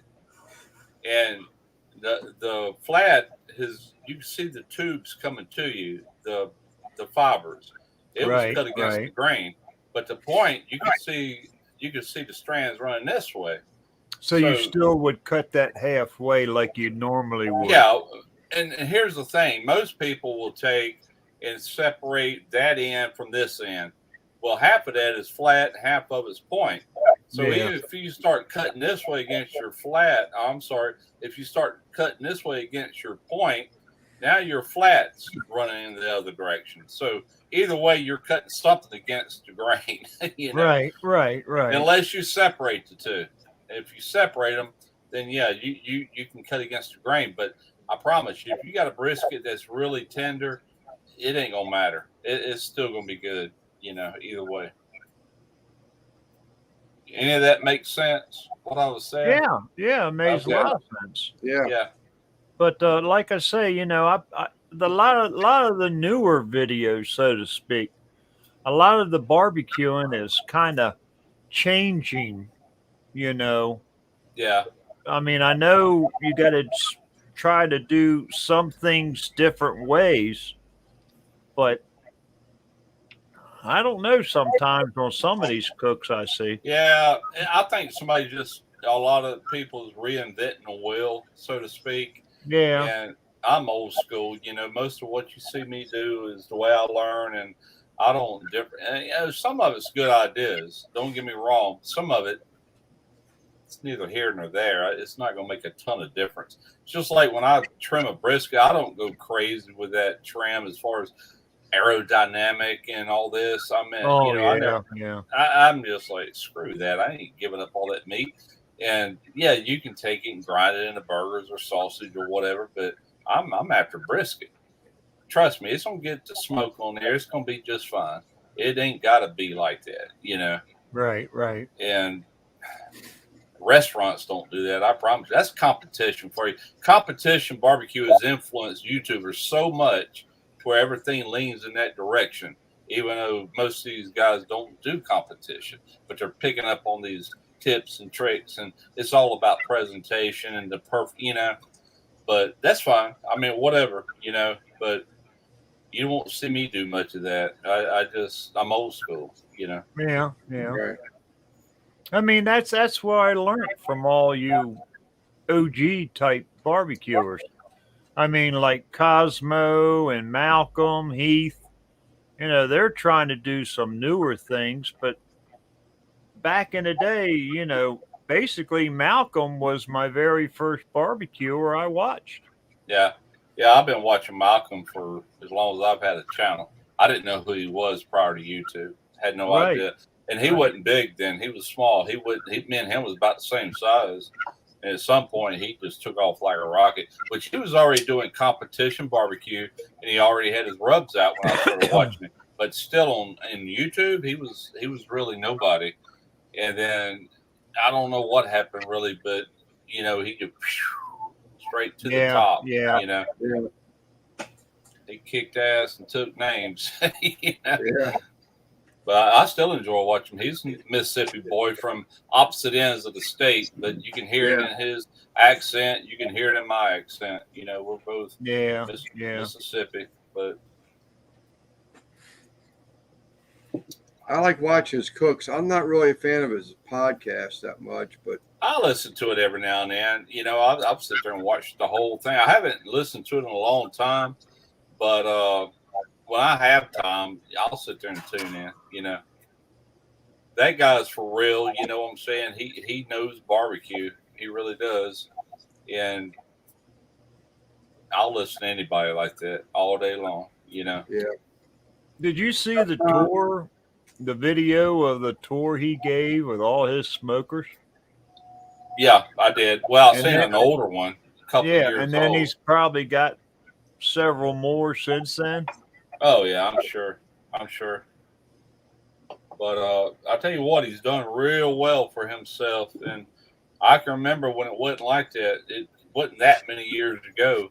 And man, he's like on. Where did I see him the other day on Facebook? He was with somebody. Who was it, man? Real popular dude. I don't think he was barbecue related. But at any rate, he made some waves, man.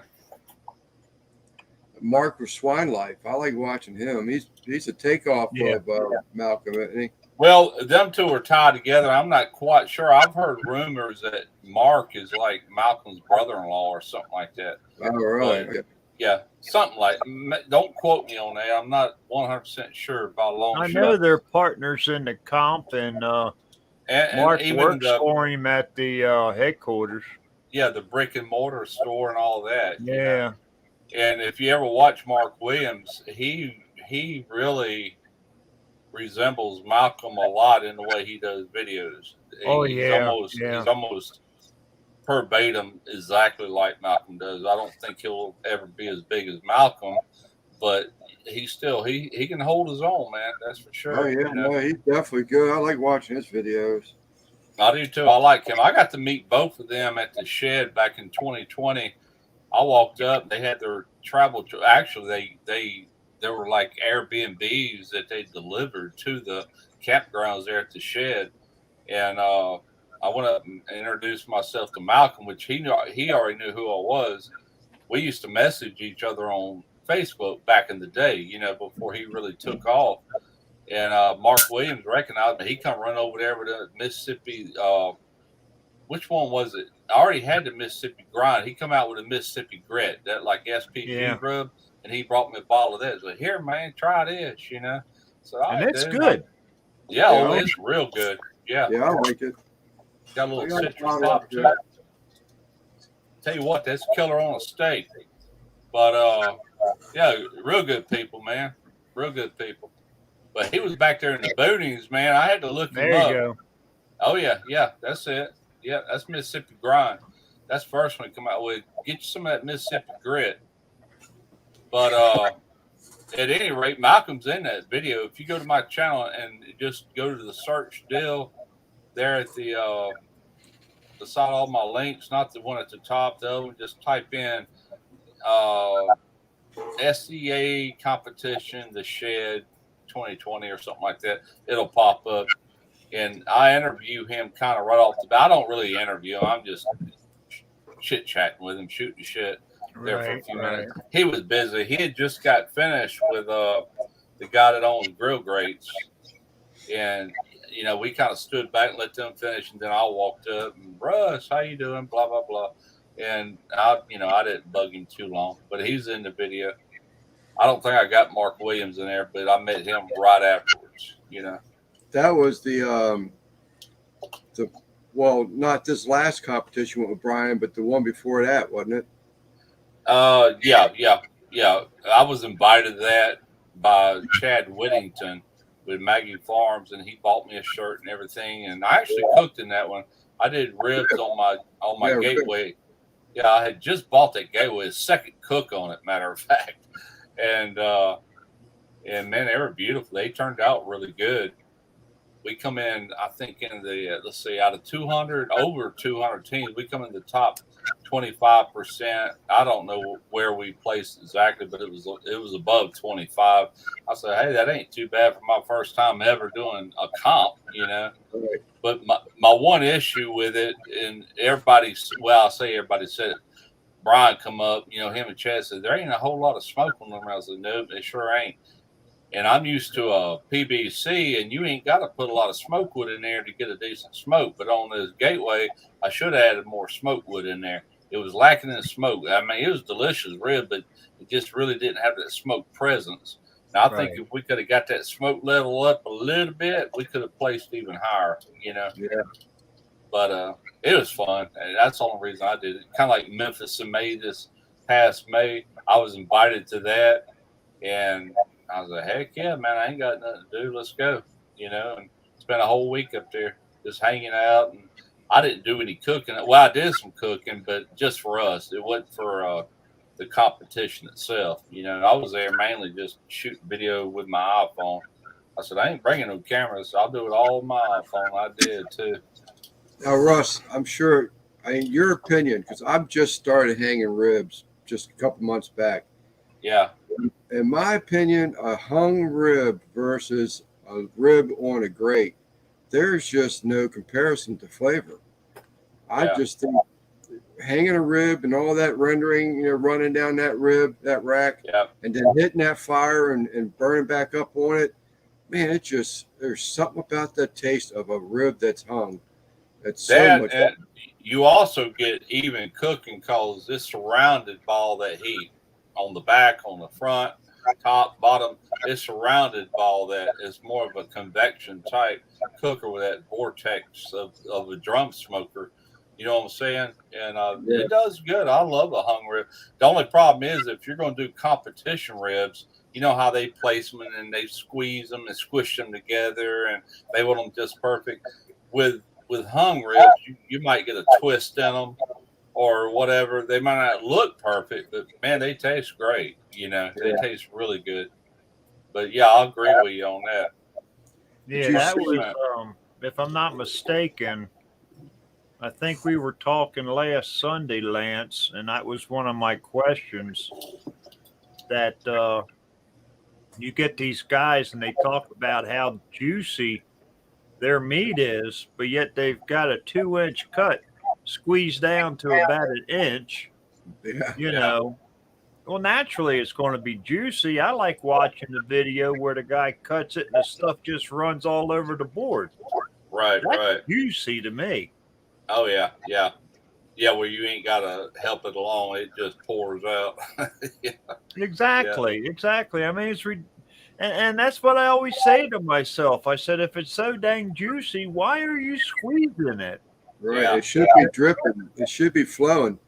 Right. I had the Amish make me I've only done one cook with it. I think it's 3/16 stainless steel rod hanging basket for a Bayou Classic ceramic egg. And I've hung chicken in it so far, but I wanted to do something different, and I thought it would work pretty cool, and it did. It worked really good. But then wingtips get singed off. They get cooked pretty good. Right. Yeah. I need to raise the chicken up, so I haven't gotten that part figured out yet. Yeah. Didn't you do a video on that, Lance? I did. As soon as I got it, I had to try it. It just something popped in my head. I said, man, why can't I hang inside this Kamado? You know, and I just drew up something, went to the Amish guy. I said, here. And $25 later, you know, I've got this wire rack, and it works real good. But I'm using my turkey fryer hanger on there. I need something shorter to bring it up off the fire a little bit more. I'm only about maybe 6 inches off the coal with the turkey fryer. Yeah. You ever thought of investing in a barrel, Lance? Yep. I would love to have a barrel, but I would like to make one just to say I made one. The other thing I want to do, you can buy kits and get your own drum, you know. I'd like to do it just to make one. I mean, I realize there's better ones out there that you can buy, but I didn't make that one, you know. Yeah. The other thing I'd really like to do, I'd like to make a smokehouse. Make a smokehouse out in the backyard. I would love to do that. Me and Derek's talked about doing that. A real smokehouse where your fire is way over here. Yes, You got sir. that pipe and just giving it the smoke, you know, just the smoke for cold smoking bacon and hams or whatever, you know. Yes, sir. I remember my family in North Carolina. My grandfather had a smokehouse. I still have memories of that thing, man. You just anywhere 20 feet within it. I mean, all you smelt was just sweet smoke smell. I love that, and I would love to do one. I'm going to do it one day, but hopefully in this life. Triple B's over here comment back and forth on his phone, I reckon. See, but he's not on the camera, so he must be out in the field or something. Yeah, I was caught one where he was talking about giving Troy V a timeout. I watched this older fella in the South. I don't remember his name. He had a smokehouse, and he must have had like 10 cords of wood piled up on the roof next to it. But he must have had like 20 racks of ribs hanging in there. Dang. And he added a few pieces of wood and had the smoke rolling. I mean, it was coming out around the door and everything, you know. And he opened the door up to temp it. You couldn't even see the racks because of the smoke. Holy crap. Wonder what it tastes like. Oh, it was supposed to be good according to him and his wife. Yeah, it doesn't sound like it. Look at Troy V's comment. He did appraisal on a house of a Polish guy. I bet he was.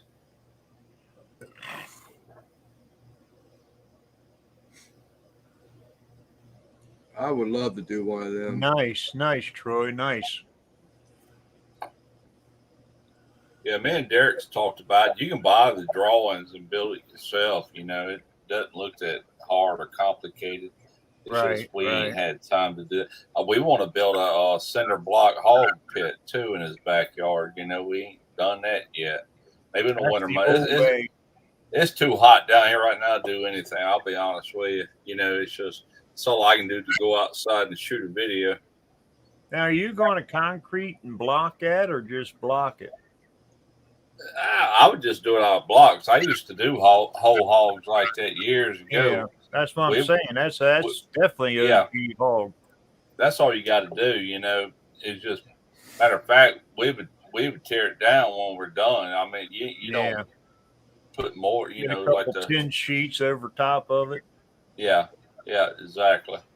But I think with Derek, we would probably put a permanent pit there, and we might plaster the inside of it. You know what I'm saying?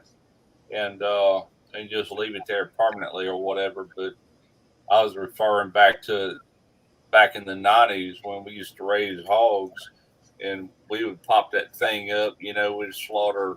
The first cook we ever did, we did 2 of them at the same time, 2 80-pound hogs, and we soaked them in a 55-gallon drum that was heated up to the right temperature, so all that hair removed. All, you know, we scraped them and everything, and got them ready to go on that pit, seasoned them up, injected the arteries going into the hams with different, like Tony Sacheri injections and things like that. And we do 2 of them side by side and have a big old party with like over 100 people there the following day, or actually it was like 2 days later. You had to go 16 hours, the method we used, before you flipped it on its skin side. And with 12 more hours on the skin side. Right. You know, it didn't have a top that went on it. It was strictly like open, but it was cinder block, you know. And good old days. I got some pictures of back then. I was going to say, I was just thinking to myself, that'd be good memories for Derek too. If you and him got that going. Derek was with me when we used to do that. He was just a kid, but he remembers it well. We used to raise them hogs and do them whole. Yeah, we did a bunch of them hog cooks. That was that first one. After that first one, we just do one hog. Smaller amount of people, whatever. That first one, we went all out. 2 whole hogs, which they wasn't huge. Fully dressed, they weighed in about 80 pounds, which is decent. It's full-grown hog, Right. But the ones we did after that, we'd raise them up to 250 pounds. Then, of course, we would process them, gut them, and stuff like that. And I don't know what they weighed in at. We didn't have scales. We just did it, one big hog laying there. Same procedure, though. We'd butterfly that backbone to where he laid flat. You know what I'm saying? And Exactly. we go meat side down, like I said, for 16 hours, and flip it over and go an additional 12 hours. And that meat was like crock pot tender. It was just, it's so good. That lard would render through that hog all through the night. And I'd take a ladle, and I had these cleaned out plastic butter bowls, and I'd pour that lard into them bowls and collect all of it to put in the refrigerator to make roux for gumbo or frying with, just whatever. That's Right. real. That's real rendered lard right there. Yeah, that's real stuff there. Yeah. That ain't stuff you're gonna buy in the There supermarket. he is. Mikey back. I'm back. Yeah, I would like to have had that kind of life. That would have been something you really could enjoy. A lot of memories to flashback on, and still, bring that to what you're doing today, even. Yeah. I don't have a background in competition, barbecue, anything like that, but I definitely got a background in barbecue. It runs deep. And it didn't begin with YouTube or nothing like that. I've been doing that kind of stuff a long time. And when I seen that this was on YouTube, that's when I'm like, oh man, I can do this. I know all about this stuff. Yeah. And that's when I decided to do a channel 10 years ago. I was 53 years old, and I did all that stuff back when I was in my 30s and 40s, and even really goes all the way back to my young 20s. My dad never owned a smoker, never owned a grill.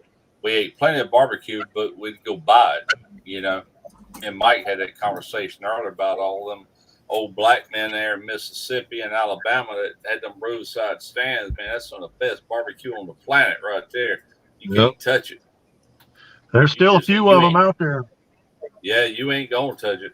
I have spent the last 10 years deep diving, trying to find them old secrets. And, man, I can't run up on nothing. That's the most tight-lipped people on the planet. They ain't going to tell you nothing. They carry that stuff to the grave. That ain't no lie. It's just something that sets it apart from anything else, Yeah, I like catching those North Carolina barbecue comps on videos, YouTube, the live ones. People walk them and do that, and they won't give up them secrets. But, man, there's some good barbecue in Carolinas. Oh, yeah, absolutely. Oh, yeah. I did that video here a while back called Carolina Offcuts and or Carolina Barbecue Offcuts, using the shank and the neck off of a pig. And, man, that was fine. It was chopped pork. Instead of pulled, we chopped it up, put that Carolina sauce on there. Man, everybody's having a fit over that.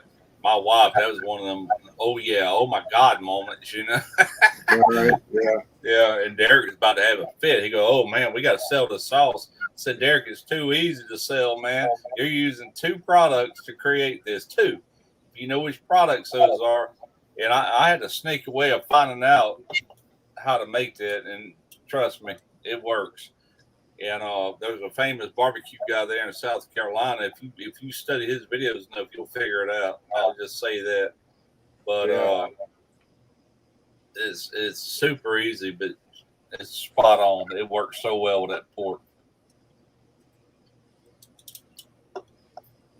I have to get you to try it one day, Mike. What's that? So I have to get you to try that sauce one day on some pulled pork or something. Oh, hell yeah. Think about it. Hell yeah. I love a Carolina sauce, man. Yeah, me too. I'm all about vinegar sauce. Yeah, I'm even about I'm gonna tell you something. You know, when I went home after last hitch, and I had to cook them pork butts for my son and daughter-in-law's gender reveal. When I went over there, we went over to their grandparents' house. That's where it was, and they only live right around the corner from us. Went over there, and I didn't know it, but her grandfather, he's from North Carolina, and so I come over there, and as soon as I came in with all this food and stuff, he looked at me, and it's almost like he was. It's almost like I offended him by bringing all this food. I'm serious. Like, he even said something. He was like, you know, he's like, I don't know how I feel. What did he say? He said, I don't know how I feel about another man bringing a bunch of barbecue to my house. I'm from North Carolina. And I was like, well, what's that supposed to mean? I mean, I know y'all got some great barbecue. I was like, but I brought 2 different sauces. One of them's more of a Carolina style. It's got bourbon in it though, you know. And I was like, nice. And then, you know, and I was like, and I got one that doesn't have bourbon in it. That's more of like a Carolina style. I said, I didn't even know you was from Carolina.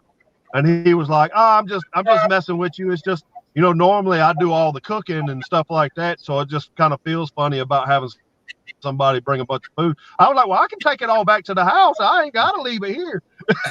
You know, and he was like, nah, but you could tell, like, he was eating it. You could tell that he liked it, and he didn't want to admit that he liked it because he was just set in his ways. That's all it is. He just set in his ways, you know. Yeah. That didn't make him feel, he didn't feel needed anymore. Right. Yeah, well, he said that he had just recently kind of downsized his pit. They had a beautiful backyard, man. And all he had, I mean, which is enough to do whatever he need to do with him and his wife, but all he really had back there was a 22-inch Weber. And he had a whole smokehouse that he had back there in his backyard as well. And I would have loved to have seen that, but he said he sold it. They actually tore it down almost like in a modular way, you know, kind of tore the walls down off of it and took it. But it was a smoke shack for being able to do, like, you know, cheeses and salmon and stuff like that. He used to be real big into making jerky and all that stuff. So, but I guess because of his age, he just really can't, you know, do it no more. But I'm talking about, he was really ornery though. You know what I mean? He was just, it was like I offended him. I was like, well, dang, you know. He ended up coming up to me later on, and he was like, that's some jam up good pulled pork. He was like, what did you put on it? He was like, we in the Carolinas, we don't really season our meat. We let our mop sauce do all the seasoning, you know. And I was like, well, I said, I put some seasoning on there, but, you know, it was just my own stuff, you know. I look at that a little different. You got your seasoning for what, it ain't got to be pork. It can be anything. Then you got your flavor. Your mop sauce is your flavor. Your seasoning is seasoned chicken. You got to have seasoning on meat. Yeah. You got to have it in there. Yeah. You got to. And then your mop is your flavor. You know, that's just, it's that simple. What? I don't know how else. Well, he evidently liked it because the next day, well, that day is when we left. I left all that food there and everything. I left the barbecue side. I left everything. I just brought back an empty cooler. I mean, that's when I started. It really started hitting me. That's when I knew I had COVID. So when I got home, I just laid down in bed. Well, the next day, my son, he texts me and he's like, "Hey, Dad, I gave Amara's, which is his wife, said I gave Amara's grandfather, he wanted to know what your channel was, and that was some good barbecue." I was like, yeah. See, he didn't really want to say it to my face, but then he wanted to see what I was doing on my channel. You know what I mean? So, yeah. Well, yeah. I doubt he's one of the 7 on here, so I doubt he's even listening, but he might watch the rerun of the live later and hear me talking about it. See him jump in on the live. I was watching. that'd be funny. Did y'all see Thyron last night on Mama and Papa Joe's explaining his mop sauce? That was a good. He's got a mop sauce. Yeah, out now. I caught a little bit of it. Yeah, that was a good explanation. He said it actually helps with tenderizing the meat too. Yeah, vinegar does if he's got vinegar in it. Yeah. Especially pork. Yeah. Salt, vinegar, and a mop sauce, that's pretty much key. You want that salt to go to the bone. You want that vinegar in there, not just for flavor, but you know, it's got some properties in it that helps tenderize that stuff, you know. And that's not the only thing that can do it. There's alcohol like beer that can tenderize too, you know, over time. Yeah. I seen on that site that I get my extracts from, my extract powders from, and they have like a dill pickle and vinegar. Dill pecker. Dill pecker. You dill pecker. But they have a dill pickle extract powder, and I bet that would be pretty good. Like to use as like when you're making a finishing rub for like maybe some spare ribs or something like that. Might be pretty good, or to add into a mop sauce. Heck yeah. See, Quint Let's see what we talk about in the chat. 4 bottles of what? That TNT mop sauce. I guess that's what he's talking about. Huh. I got 4 bottles at fire. I know he held up that bottle last night. Oh, he might be talking about that mustard sauce. I know. Oh, Troy right about us, that mustard sauce they got is awesome as well. Quint says I got 4 bottles. It's fire. Might try. Oh, okay. I see.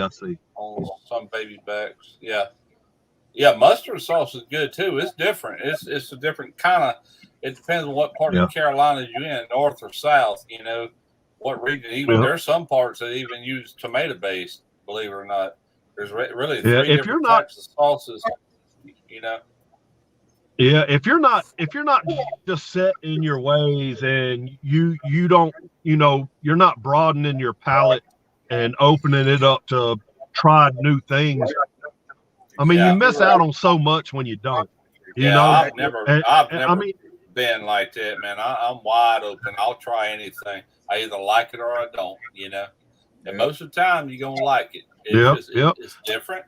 It tastes different, but it's still good. I mean, that's the whole thing about food. If we restrict ourselves to one thing, well, that'd be boring. You know, there's all kind of people ask, "What's your favorite food?" I'm like, man, that's a hard question. I like pizza. I love seafood. I love crawfish, which is not seafood. I love barbecue. I mean, the list goes on. One of my favorites is Mexican food. You know, I mean, I love it. Yeah. And there's a lot of Italian cuisine I like. I just like a whole host of things. Yeah. You know, that's like I like that smoky Tabasco on a raw oyster. You know, that's one of my favorite Tabascos to go on an oyster is that smoky. I forget what the name of it is. It's smoked Tabasco. I know that. I might try that. That's some good stuff. Sounds good. Yeah, it's good on a raw oyster, man. Let's see if I can pull it up. I got so much hot sauce, man. It's crazy. Ever since I was a kid, I couldn't eat spicy stuff. So I can have a hint of heat, but that's about it.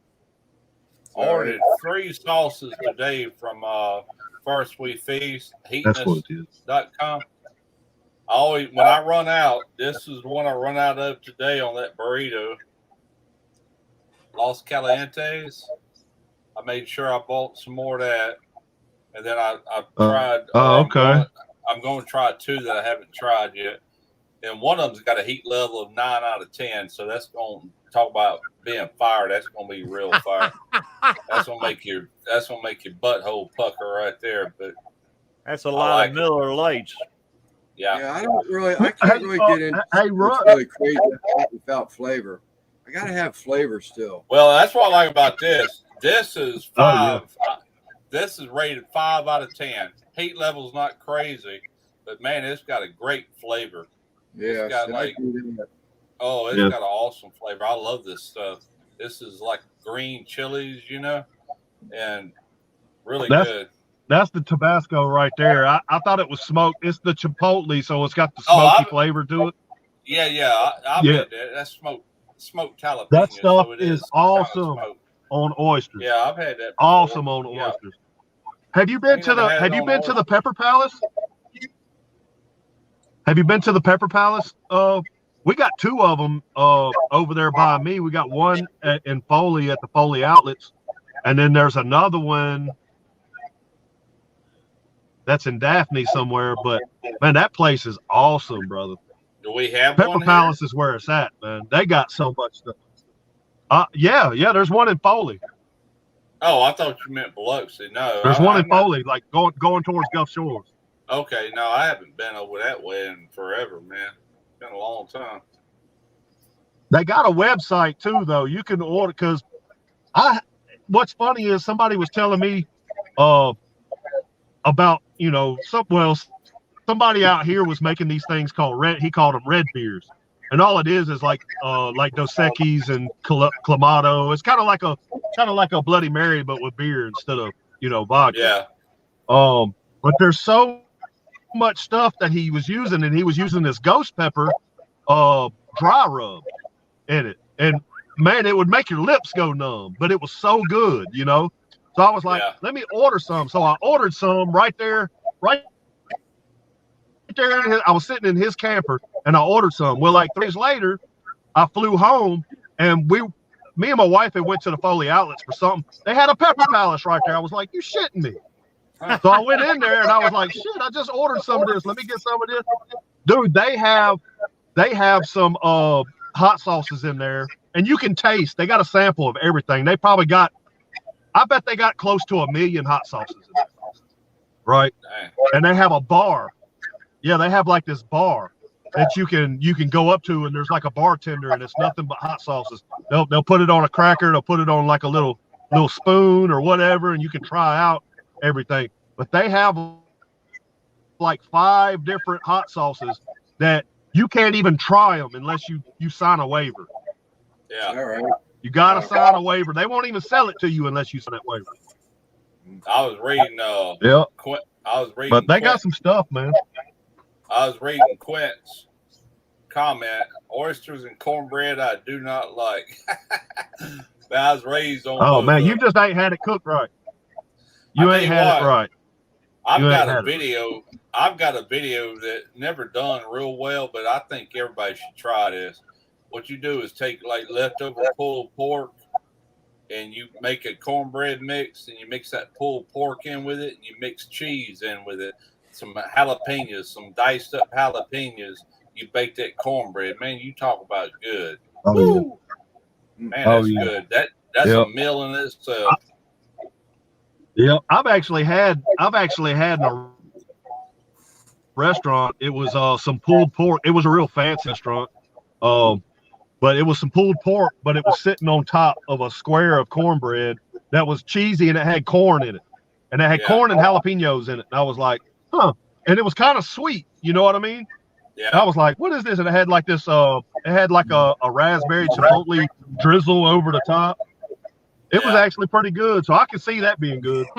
Oh, it was real good, man. I remember making that. I've made it on a couple of videos. One of them when I first started, and then I revisited that video probably 5 years later and did it again right here in the kitchen. And man, that turned out good. It's on my channel.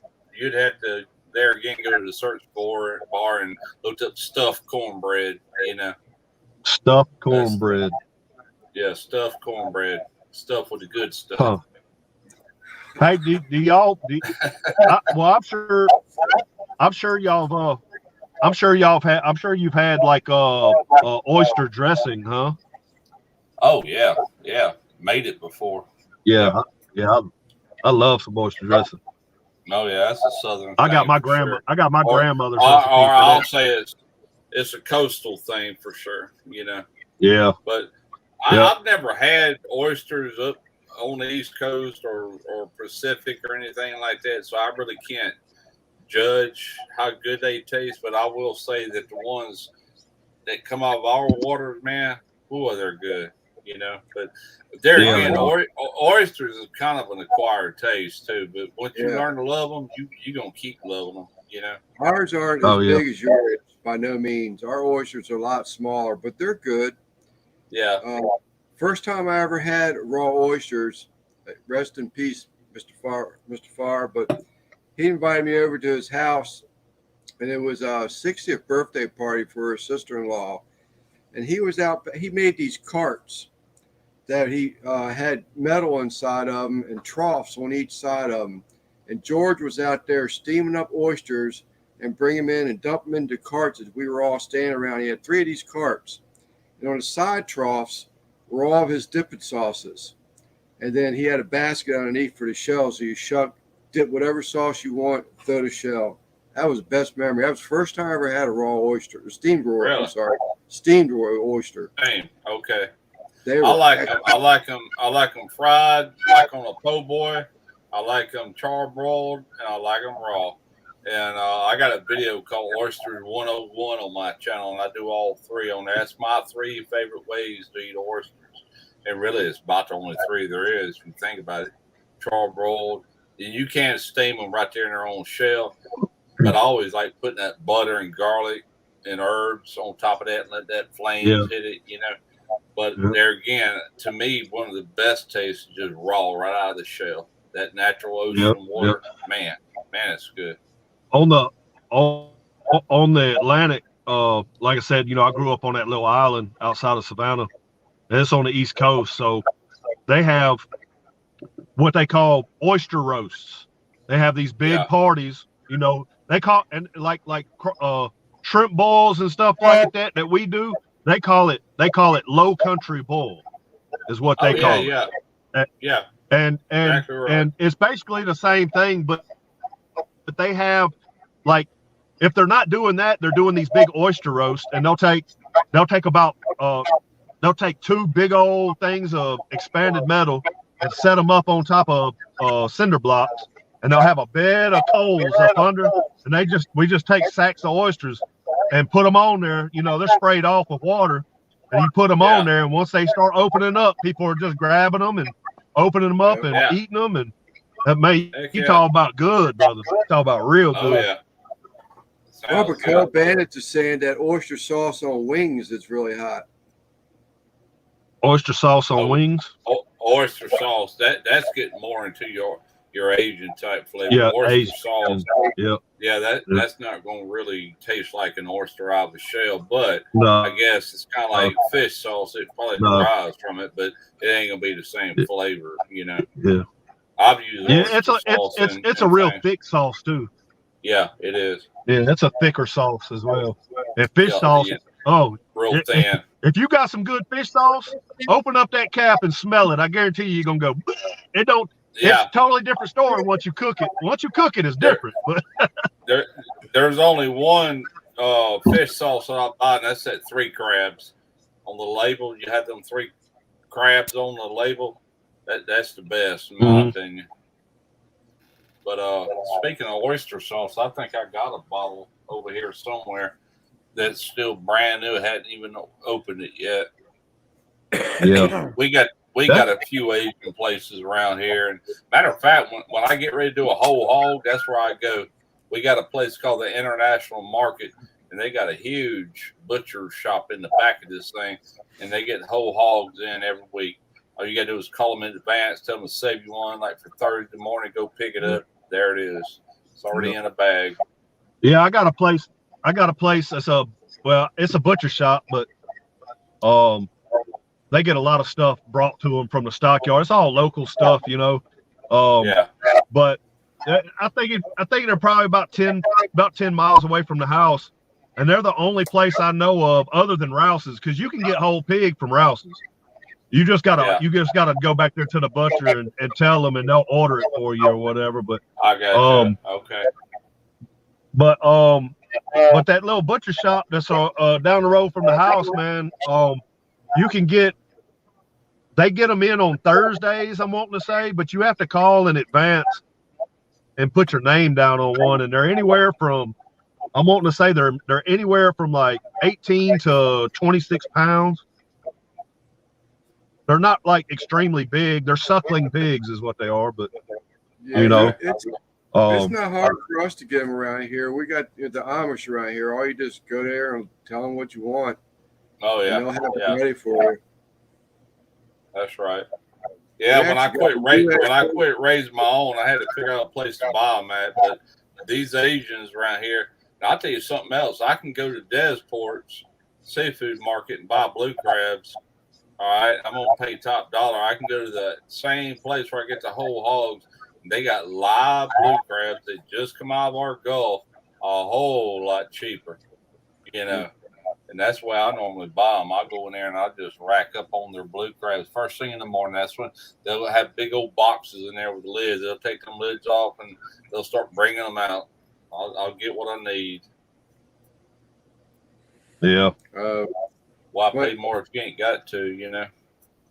Yeah, that's one thing I really am jealous about. You and Mike got down there. Y'all just, we can't. I can go to down Solomon's Island and wait for the boat to come in and get like some stripers, rockfish, blue.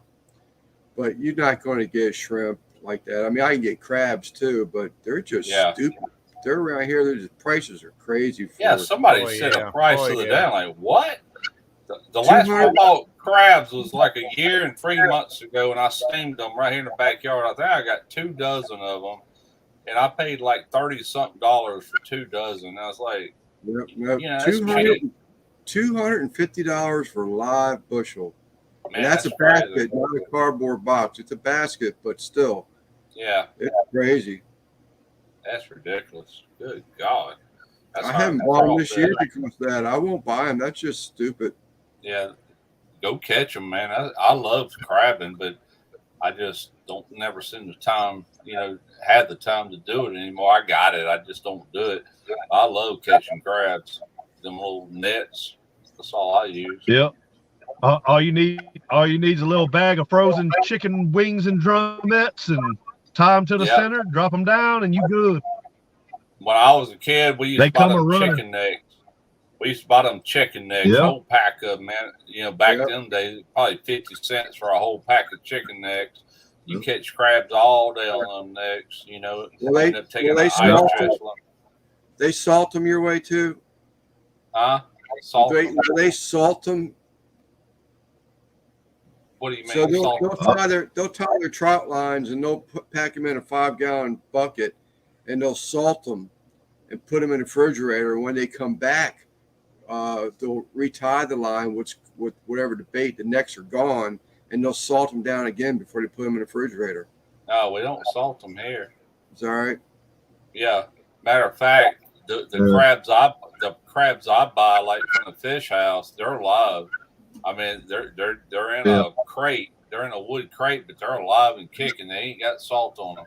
No. I'm sorry. I'm talking about bait, crab bait, chicken necks. When you tie trout lines. Oh no, we go into a supermarket where you would buy chicken to eat, and they sell chicken necks right there, like to put in stocks or whatever. And we just grab 2 or 3 packs of them chicken necks, and we're good to go. They're harder to find nowadays than what they were when I was a kid growing up. That's all. Yeah, you can buy. But you can buy turkey necks before you can buy chicken necks these days. Yeah, but you can buy a turkey leg. It don't matter anything. Yeah. But really, if you got some leftover fish, like if you take fish that you don't typically eat, like croaker and anything we call it trash fish, you can freeze them and use them as crab bait because that's what crabs are used to anyway. That's some of your best bait, Yeah. But Troy, some people, are you crazy?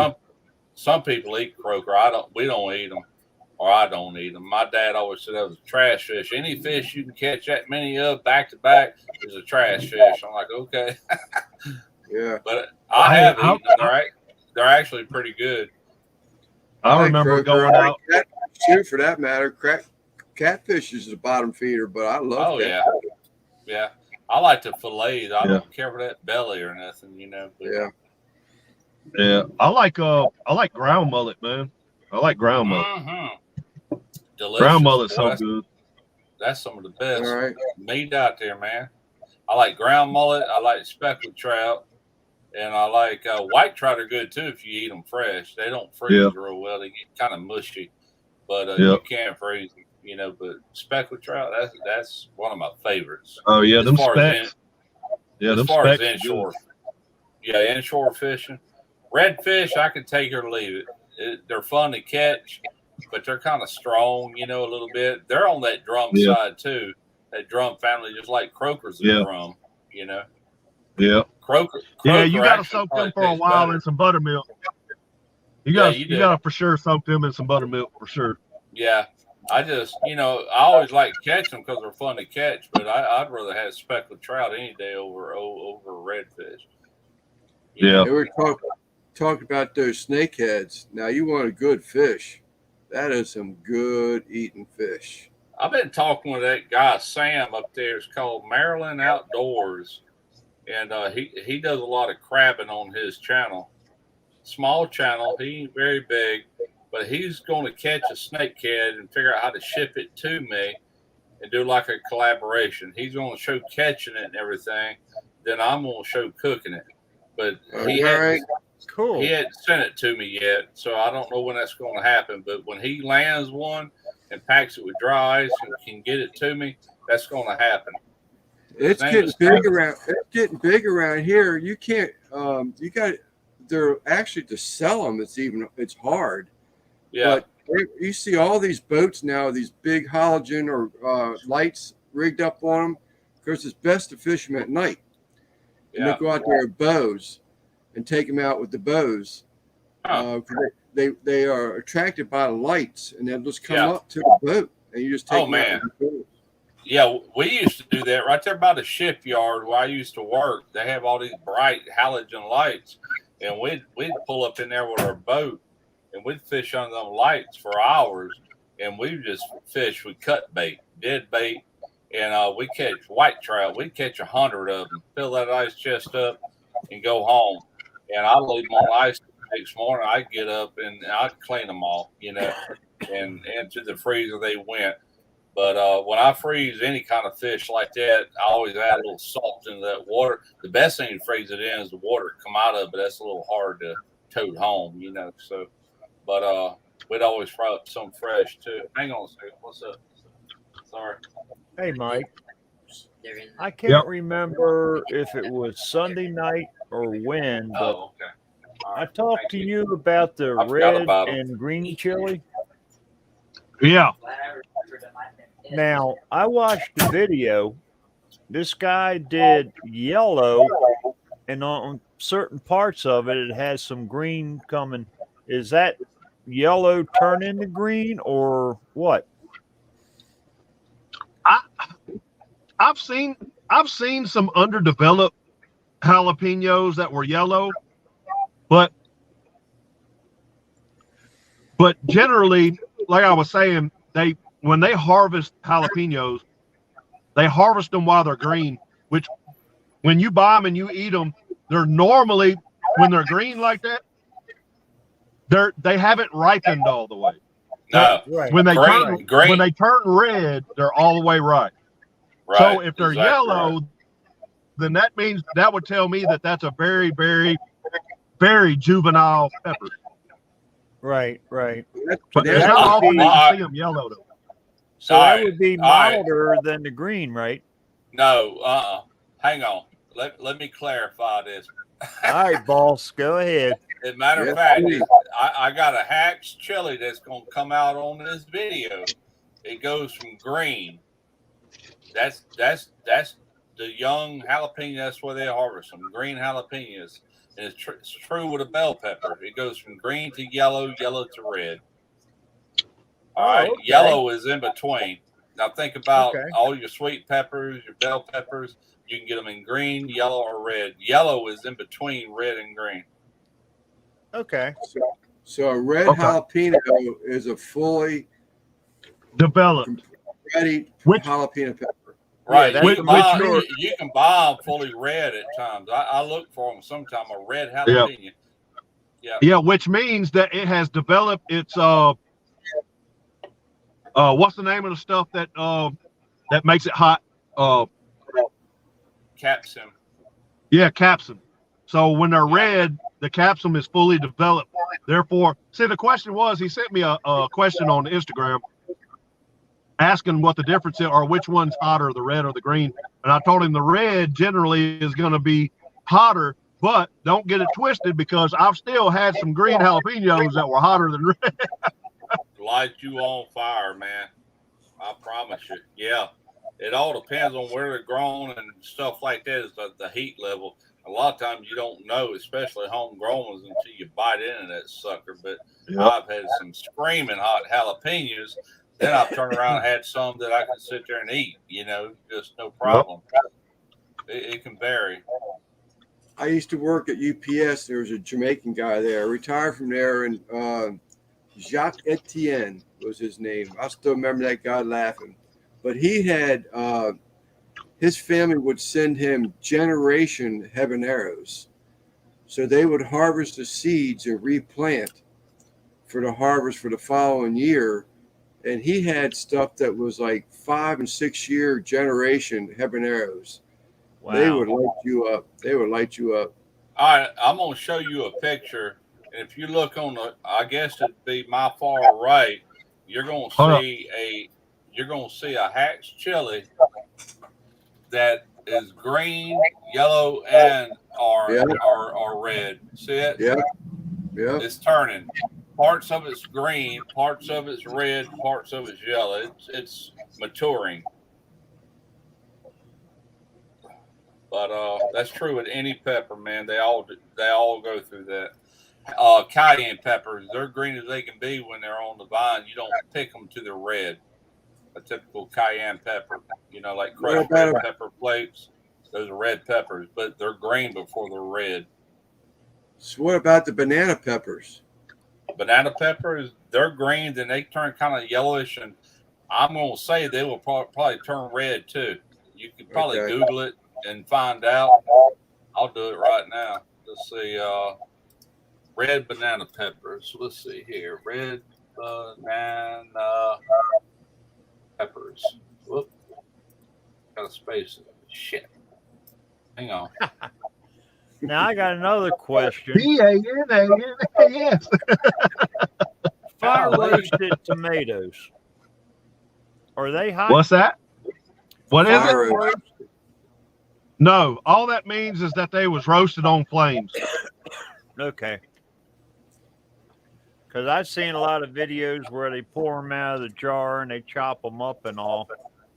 And I was curious about that. No, that's got a good flavor. All they're doing is charring the skin of that tomato. That's all they're doing with fire. Okay. You can do that if you got a gas stove. You can do it right there on your gas stove. Just got to be careful because they will start squirting out juice. Right. All right. I'm gonna take a picture here. God bless it. Stupid phone. All right. Look, check this out. Hang on a second.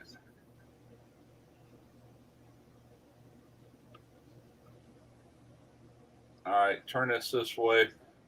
All right, what it says to put it simply, banana peppers will eventually turn red if allowed to fully ripen. This can even happen after the peppers have been picked. It is not unusual to see a pepper change color on the kitchen table over the course of a week or so. If you'll see it, it starts off green, then it goes yellow, then it goes red. Oh yeah. All peppers do that. Huh. You heard it here. Heard it there first. The Google master. Yeah. If ever in doubt, Google is your friend. I've told people that so many times in comments and blah, blah, blah, blah, blah. That ain't right. Blah, blah, blah. And I'll find it on Google. I'm like, check it out. Google is your friend, Yeah. Educate yourself for comment, you dumbass,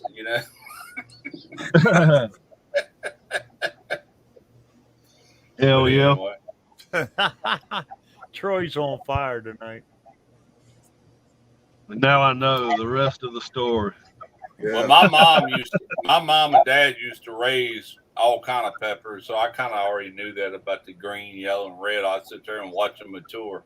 But yeah, that's just the way it is. Okay, another question. Don't ask me about these hot peppers that are cocoa colored and chocolate covered. I have no idea. Yeah.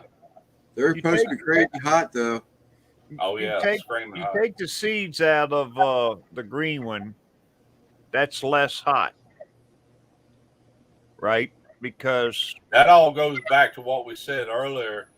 Where they're raised, the soil, everything about it can dictate that the area that you're in. Like Trinidad scorpions, they're raised right here in the States, but there are certain climates that they will fare better at than other climates, and I'm not sure on that. I'll be honest with you. I don't know if it's hotter mature or hotter younger. I really don't know. But I'm like Mike. I would tend to think the more it matures, the hotter it will be. But I'm not. I'm not 100% sure on that. So don't quote me on that. Google will probably tell you that too. Yeah, it probably will. I watched a couple of because I was thinking about trying to start a pepper garden myself, and I watch a couple of channels, and that's where I found out more than anything. There's so many different kinds of jalapenos as well. I had no idea there was that many different families of jalapenos. Yeah. Well, there you go, Mike. All right, I'm just going to read it to you. It says, there is more capsaicin in red peppers than green peppers, and that means the red varieties of the same pepper will tend to be hotter. And that kind of takes me back to the cayenne pepper. They pick them at ripeness. And also the Thai chilies are screaming hot, and they're red, so that makes sense. They're little teeny things, too. Oh, yeah, they're teeny, and I can get them at the Asian store, man. Oh, God, they'll light your ass up. Oh, man, big time. They're stinging hot. They are stinging hot. Yep. That's just so like if you notice, if you take paprika pepper, right? Because it's a pepper. That's where it comes from. If you take regular paprika and you taste it, and then you taste smoked paprika tends to be a little bit hotter. And I'm gonna tell you the reason why. I seen this lady. She went. She was overseas, and she went into a paprika pepper factory where they harvest all the peppers, they grow them and everything. It's the same pepper. They just actually add something to the smoked paprika that actually makes it a little bit hotter. And the United States is mainly where you find smoked paprika because we like our food spicier than a lot of other countries. Yeah, that have paprika. They probably put a little cayenne in there. Yeah, Hungarian hot paprika. I've had that in the past. Good stuff. Yeah, it is good. Stuff. If you dig deep enough in my channel, you'll see where I've cooked with something like that. And I can't tell you where, my God, but I've definitely used it. Hungarian hot paprika. Quit. Just leave the stream on. Go handle your business there, partner. You'll be back in 2 minutes. You'll be all right. You ain't gonna miss nothing in 2 minutes. She gonna cut you off, Clint. Better take care of business. I was going to ask him, wonder how that the couch feels. Or the dog house. Yeah, my wife, I forgot all about them Hatch chilies. I had them in that Ziploc bag to let them steam. This was freaking 5 or 6 hours ago. So let these cool down about 45 minutes to an hour. If you don't mind, take all that skin off and I'll vacuum pack them. She just come in and said, I just cleaned the pepper. Yeah, hey, I'm going to tell you something. I forgot about them. Some of them fresh Hatch chilies, fresh roasted Hatch chilies, man, let me tell you something. Those on top of a cheeseburger with like a bunch of them on top of a cheeseburger with some bacon. Yeah. Oh man, that's some good stuff right there. Well, need I say that I did a Hatch chili cheeseburger on my channel. It's on there. Just go check it I was out. going to say, that sounds like a good video right there. I've already done it, been there, done that.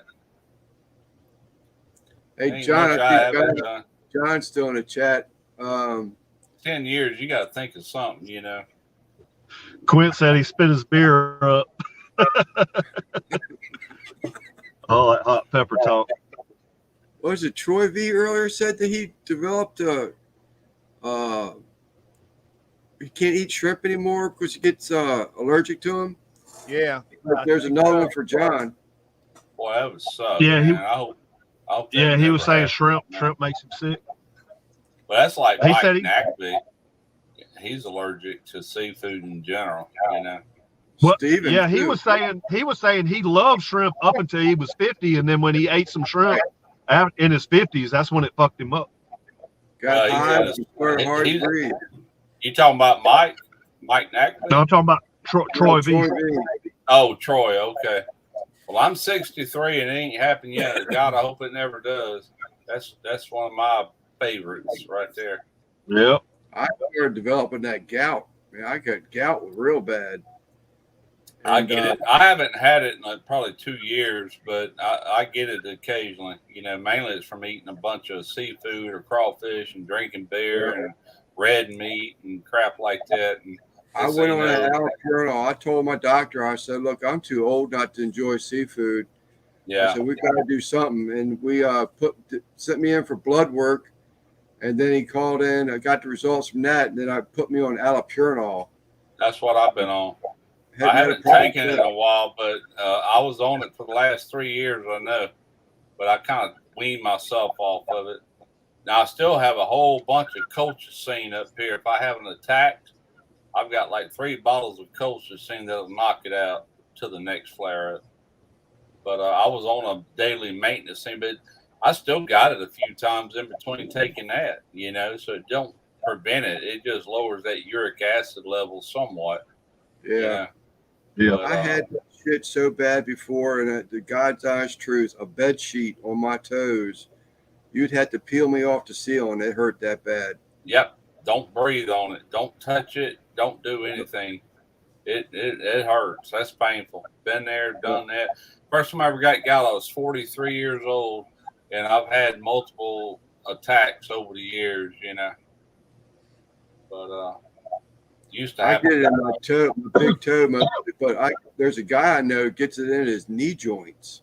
I've never had it up there. I've had it in my big toe on both feet, not at the same time, but different flare-ups, and other times right in the ankle.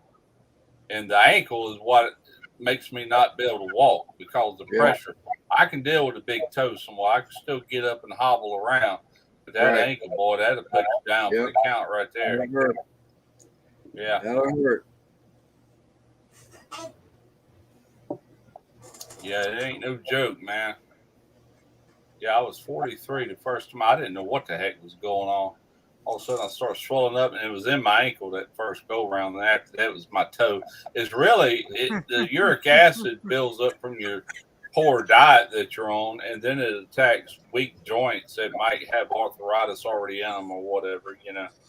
Quint says he's out of the blue pill. He says what?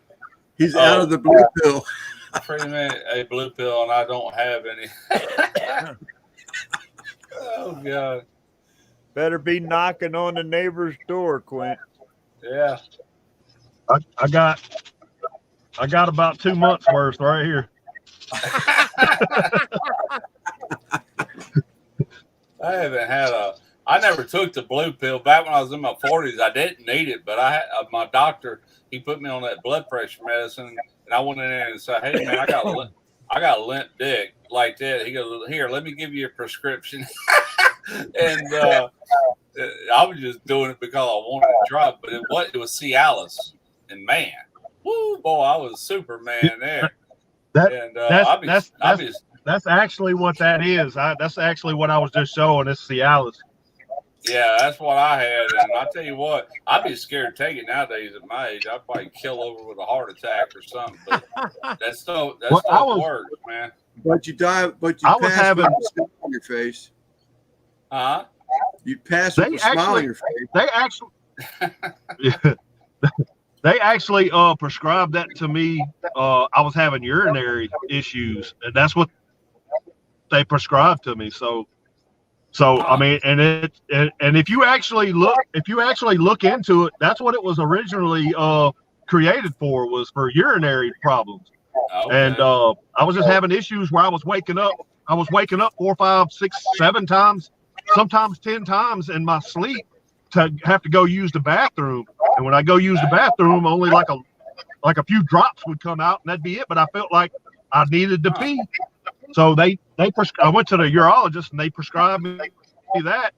And I mean, on the other spectrum of it, I mean, I walk around like a 21-year-old now. So I mean, yeah, exactly. You know, saying, Mike, happy wife, happy life. When his wife thought, "Hey, come on in here, my caramel nurse." He had COVID. Yeah, I know why. He's on that pill. Come on in here, you my caramel nurse. Yeah, I mean, that's just what it is. But I you know, it is what it is. I mean, hey, look, if anything, you know, I'm no longer a grower, I'm a shower. That's right. That's right. Yeah, I took that stuff back in my 40s. I didn't even need it, but man, like I said, it turned me into Superman. I went from zero to hero. Yeah, I went to the doctor. I was having them issues about 3 months ago, and they gave me a prescription with 10 refills. And I'm supposed to take one. I'm supposed to take one every day. I get a 30-day prescription of them. So got to take one every single day. Based on the last 2 or 3 years, one bottle of that would probably last me for 90 years nowadays. But you know, yeah. Yeah, well, the thing about that stuff is it's time released. It's a 36-hour peak. Yeah. And so if you're taking one every day, that shit's just building up. I can go like 3 weeks without taking it, and I'm good. You know what I mean? Because it's just still working. You'd be like Forrest Gump, man. All she got to do is breathe on you. Yeah, the wind. Hey, look, the wind blows hard out here. The wind's blowing now. If I step out of here, the wind blows the wrong direction. I'm like a tripod. Cat can't scratch that motherfucker down.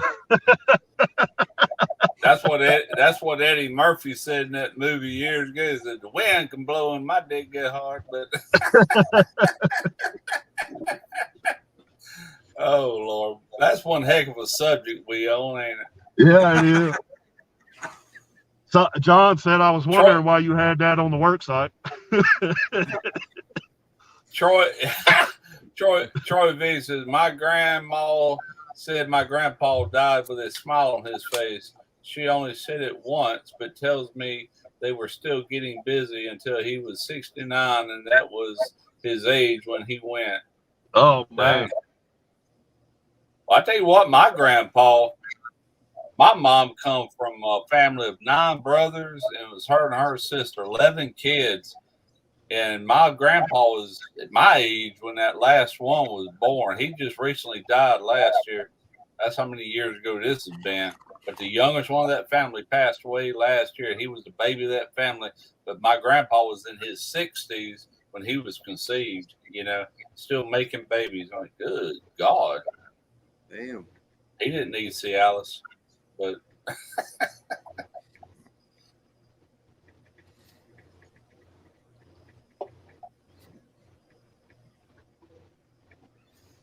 yeah, buddy. Yeah. Well, look, man, it's 12:24. I'm gonna jump off here. My ear pods are probably getting ready to die anyway. That's fine. You don't want to hang out with us no more. You just say that. You ain't got a lot to kick it. I'm just playing. Well, I've only been on here like since, freaking hours and hours, 6, 7 hours. I done lost count. Not on No, this we ain't feed, been live that long. no, between your first live feed and the other live feed Oh, and yeah. this live Yep. feed. It's been How a long while. we been live on this one? 2 hours ago? That's it? Let's see. 3 hours ago. So, yeah, it's been Okay. about 4 hours for sure. It ain't too bad. No, I it don't know ain't where my bad. AirPods are at. I'm I'll gonna go I'll two hang and a on half long. to beat Lance. Well, when one of these dies, I'll call it quits. I ain't got nothing to do tomorrow but edit a video. I can do that whenever I get up, which is probably about 10:30, 11 o'clock in the morning. Yeah. I think Yeah. I had 116 view hours last Sunday. Huh? I think I got 106 or 116 view hours last Sunday's live. Oh, really? Yeah. Dang. Yeah. I thought about going live more often, but I just never did. I want to build that second channel up a little bit, get enough people in there to actually, have a little bit of people in there, and I'll go live there probably more often, like maybe once a week. But That'd be a magnet. Yeah. well, I don't have many subs in there. I'm not working. I'm not trying to get subs. Very few people know about it. I said it on a video one time. I put a link in my description box, and that's it. And when I did this channel, my Smoky Ribs barbecue, I pushed that one. I pushed it hard. But I care less. That's just for my overflow content. That's all that channel's for. That's all it's about. I don't care if I ever make $1 off of it. It has nothing to do with it. Hell yeah. Hell yeah. Well, Russ, I guess whenever you get a chance, take a look at your schedule and I guess get with me and let me know what's up. And I will definitely be hollering at you like I normally do. Yeah, man, I will. I'm sure we can do it while you're home. I just got to figure out what day and all that stuff. Y'all need to film that fishing trip. Huh? I said, y'all need to film that fishing trip and do a little charcoal grill with the fresh catch. Oh yeah, I got an old ass little Japanese hibachi grill that's definitely good for a boat. But even more than that, I would really like to try to put together some kind of. We was talking the other night on that live about maybe getting some people together down there towards our way and maybe doing like a YouTube cook off or whatever with some folks, and that would be really cool because I mean everybody could get rooms at we might be able to work out a deal with like one of the casinos about some rooms. They ain't got to be no like top floor rooms or something like that, but we could definitely do it right there in Biloxi or Gulfport. Oh yeah. Yeah. But all right, Russ, well get with me, man. Have a good night. I appreciate you coming on and messing around with us for a little while. Yeah, dude. Good hanging out with y'all. We'll see you on the next one. All right, thank you, Russ. Get information out there. I just love these kind of chats, man. I can sit here all night listening to this shit. I could too. My back. You might see me raise back every now and then. My back's killing me because I've been in this position here for hours. I got to lay down. So I got some Cialis you can take, and you can lean the other way. I can't sleep on my stomach, man. If I do that, it'll keep you from rolling off the bed. Later. I got 18 more beers yet, so I'm good for a little while. Ooh, man, I still got a half a case over here, but they can wait for tomorrow. They'll be there. All right, guys. 30. All right, Russ. Later. Good evening. You too. See you later, Russ. All right, Niners. Later, Mike. Later, brother. And then there were 3. Yep. Oh, I don't like that. There we go. Then there were 3. Shit. The troublesome trio. Yep. Put a link up. You might get somebody out there. Maybe. John's cooking. I don't know if you get John unless he does his phone.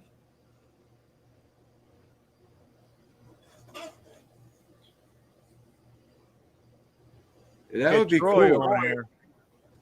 If I had enough heads up, He should be done by now. about doing that.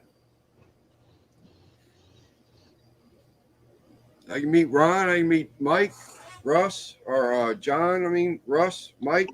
That would be cool. Yeah, and what's his name from Southern Coastal Cooking? He was talking about coming down. I watched a video of his and subscribed and left a comment. I haven't heard anything back from him yet. Yeah, he stays pretty busy, and I think he's like a manager at like a Pack Pit Nissan or something like that. But he does a lot of competitions and stuff like that. I think he's part of a team. And so he stays pretty busy. That's the reason why he doesn't have much of a production when it comes to his videos. You know what I mean? It's just kind of like on a whim, and you can tell, you know. But he's got some good stuff. The reason why I was like, when I was watching his Thor's Hammer video, the latest one he put out, I was watching him. I was like, no, don't do it like that. No, don't do it like that. And he did it anyways. I was cringing. You know what I mean? I was like, no. Right. You know. They put it in a crock pot. Yeah, well, not just that, but like I would have taken all that sinew and that fat cap that's on there. I would have taken all that out because it's got some intramuscular fat and it's got a lot of collagen in it.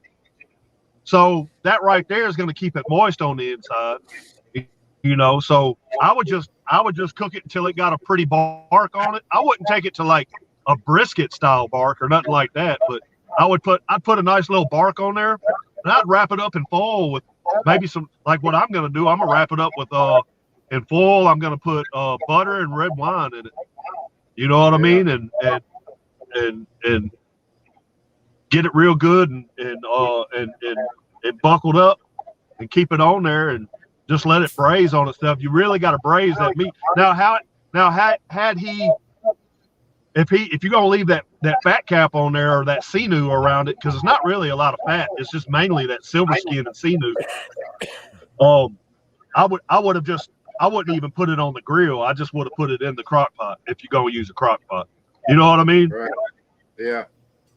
But that's just me though, you know. Hey, Lance. Sir. Next time you were around the Amish, talking to them, yep.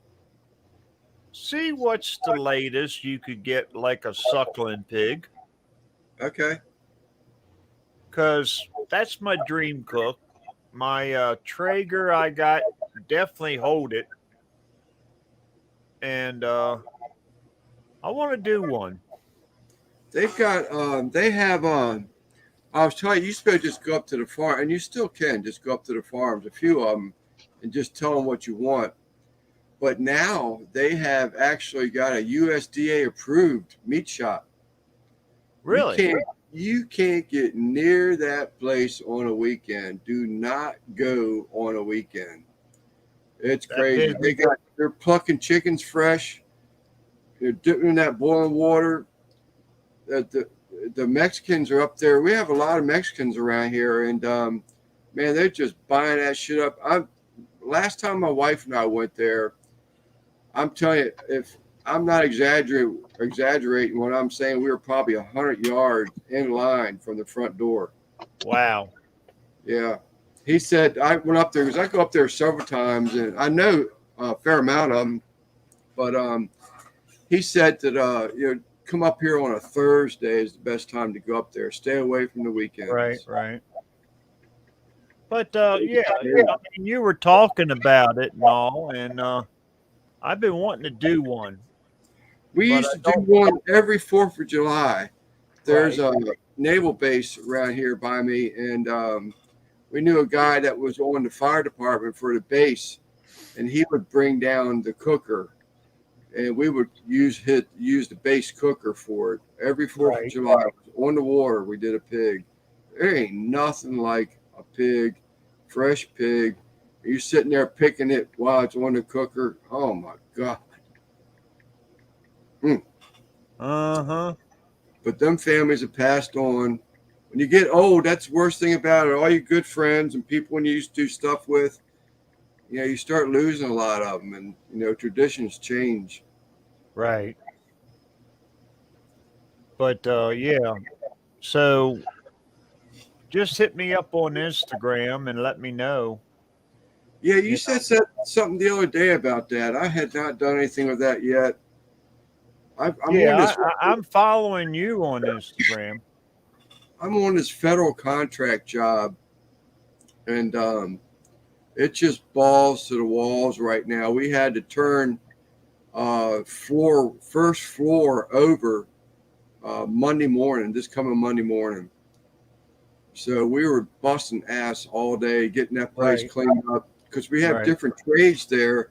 And these guys just don't get it, man. You just got to clean up after yourself and keep the doors shut to all these offices.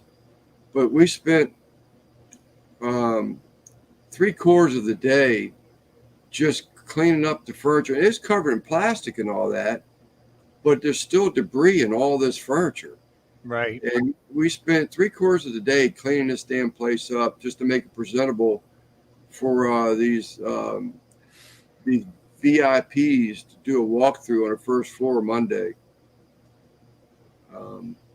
So I've been really busy with that stuff. That's why I came home tonight. I was so tired. Wife made dinner. We eat pizza. She makes a pizza every Friday night. And I ate that pizza after I had a shower, and I sat in a chair and I woke up. I think it was 9:30, 9:45 when I woke up. So I'm ready to roll right now. Hell yeah. You got you a good nap. Yep. I see Quint lasted 5 minutes, 10 minutes.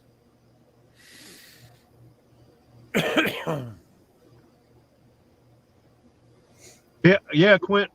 You don't have to braise it, but if I don't know, to me, I felt like, because I've done it without braising it before, but I don't know, braising it just came out so much better. It was way juicier. It was more fall apart tender. It was just a lot more. There's a lot more benefits to braising it. It's just, I don't know. That's the only way I'll cook it from now on. I'll put a smoke on it, and then I will wrap it up with some braising liquid and finish it off like that. Let it just braise, man, because to me it's just better. But that's just me. Yeah, Ricer taught me that. You put anything that's usually a tougher meat to braise it, and I start using them full pans. And I love braising stuff, man. I think it's great. Excellent. Yeah.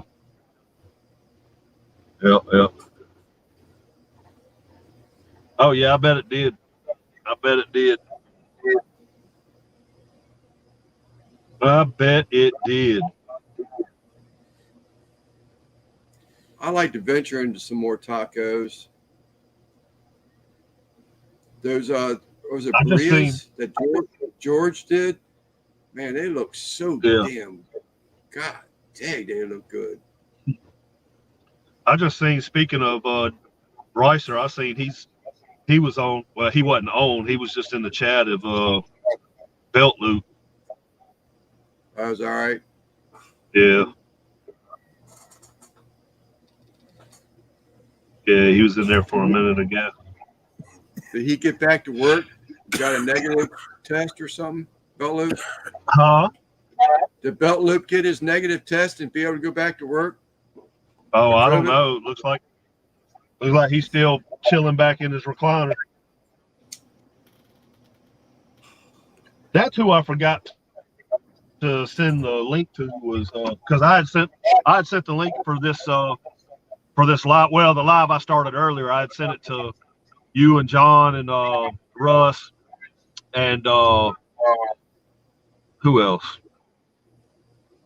I sent it to Alton, and I don't know why I was supposed to have sent it to Ricer as well, and I forgot. That would have been good to have Ricer on tonight. Yeah. No, definitely. I was pissed off. Believe me, I got the text earlier at work. I said, hell yeah, I know what I'm going to do. So I stopped and got my beer and went home. And damn, next thing I know, I woke up. I said, son of a bitch. I didn't even realize I missed it until I saw Rick's live and you were on the live. And I said, damn, I must not have missed it. Then you posted something. And I said, shit. Yeah. Yeah, I shut it down, and I think I had about 14 or 15 people on here. I told everybody to go over there. I was going to go over there just so I wasn't taken away from him, because I know he's in this competition, you know. And a lot of the people that was in my chat are normally in a lot of the same chats, you know. So I didn't want to take nothing away from it. So we went over there, and Barbecue Mike G, he kept telling them. Hey, Triple B said shut down his live for everybody to come over here. He sent everybody over here. Put him up on the panel. And I was like, I'm not going up on the panel because Sir Talks a lot's up there, and I'm not going to be able to say anything. I did for the online. I did, Quint.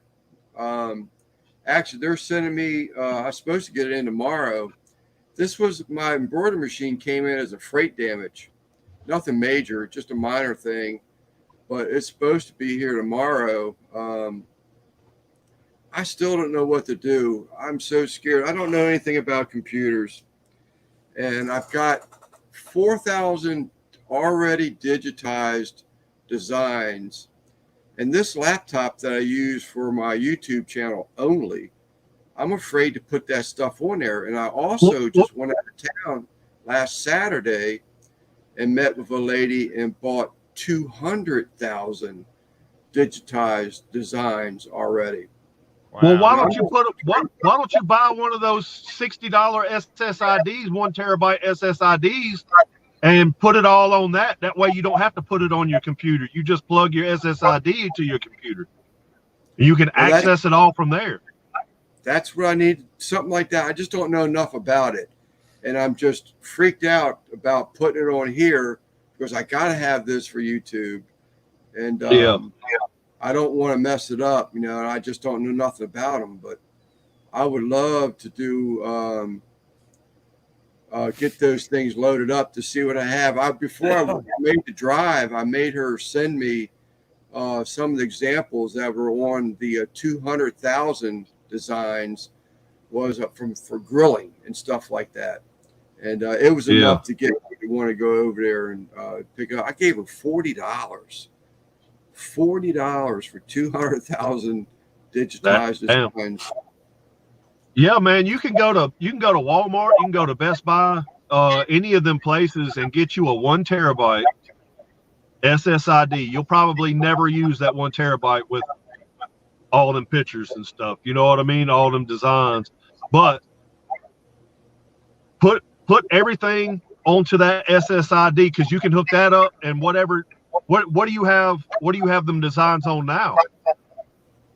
On 16 gigabyte USB sticks. There's 2 of them. Okay, so what you're gonna do is you're gonna plug that stick into your computer. You got 2 USB ports, right? Yes, sir. Okay, so you plug one in, plug your SSID to the other one, and then you transfer. You just use your computer to transfer to the SSID. That way it's all there. That's going to be like your external hard drive, basically.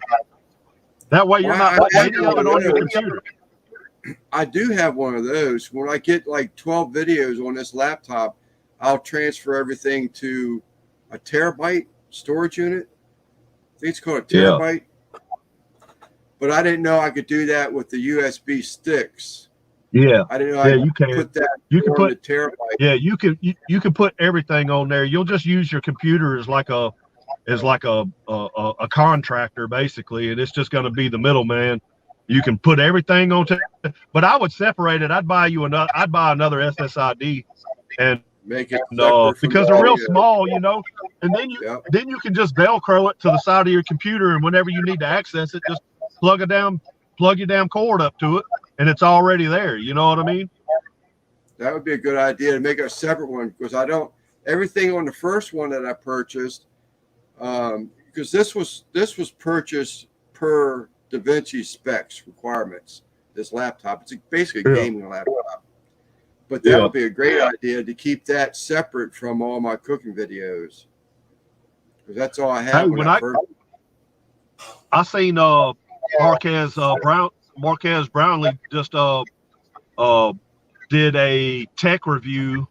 I guess that was yesterday, and it was on the new DJI webcam that they come out with, and it's on a 3-axis gimbal, and you hook it to the top of your computer, and it's got it'll sit there. I mean, if like say you're sitting right there and you want to show us something over on the side of the room or something like that, you can just get up and walk over there, and it'll sit there and follow you all the way over there in a whole 360 if you want it to.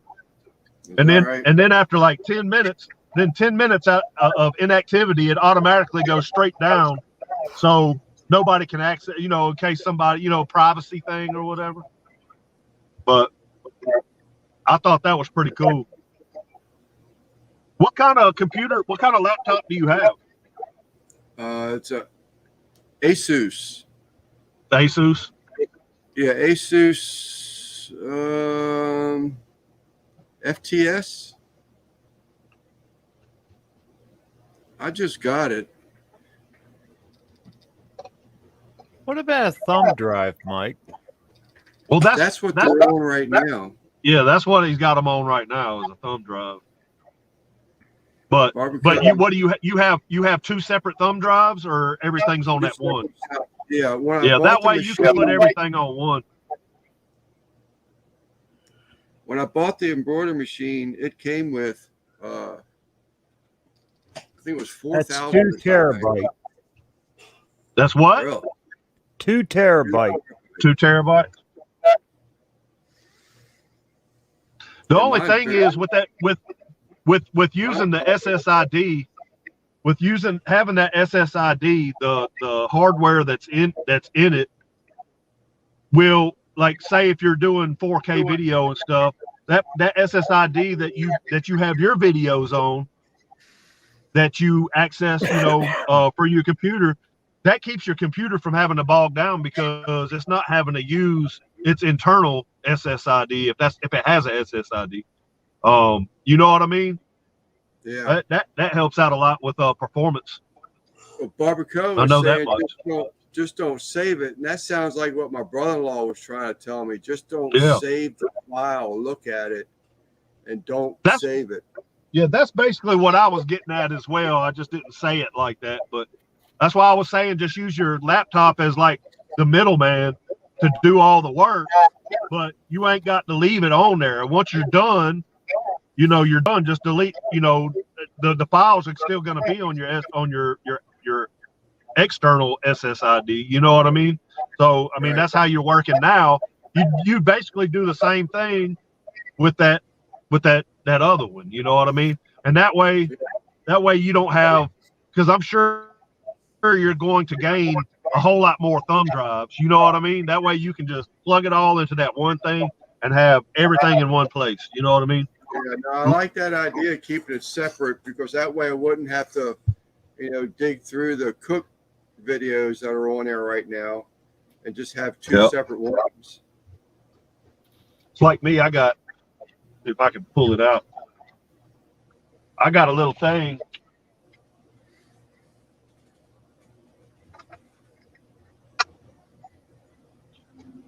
I got this little thing right here, this little box right here, and I got to keep up with all these little.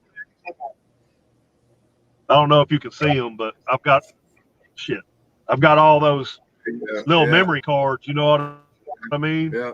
And that's what all my videos are.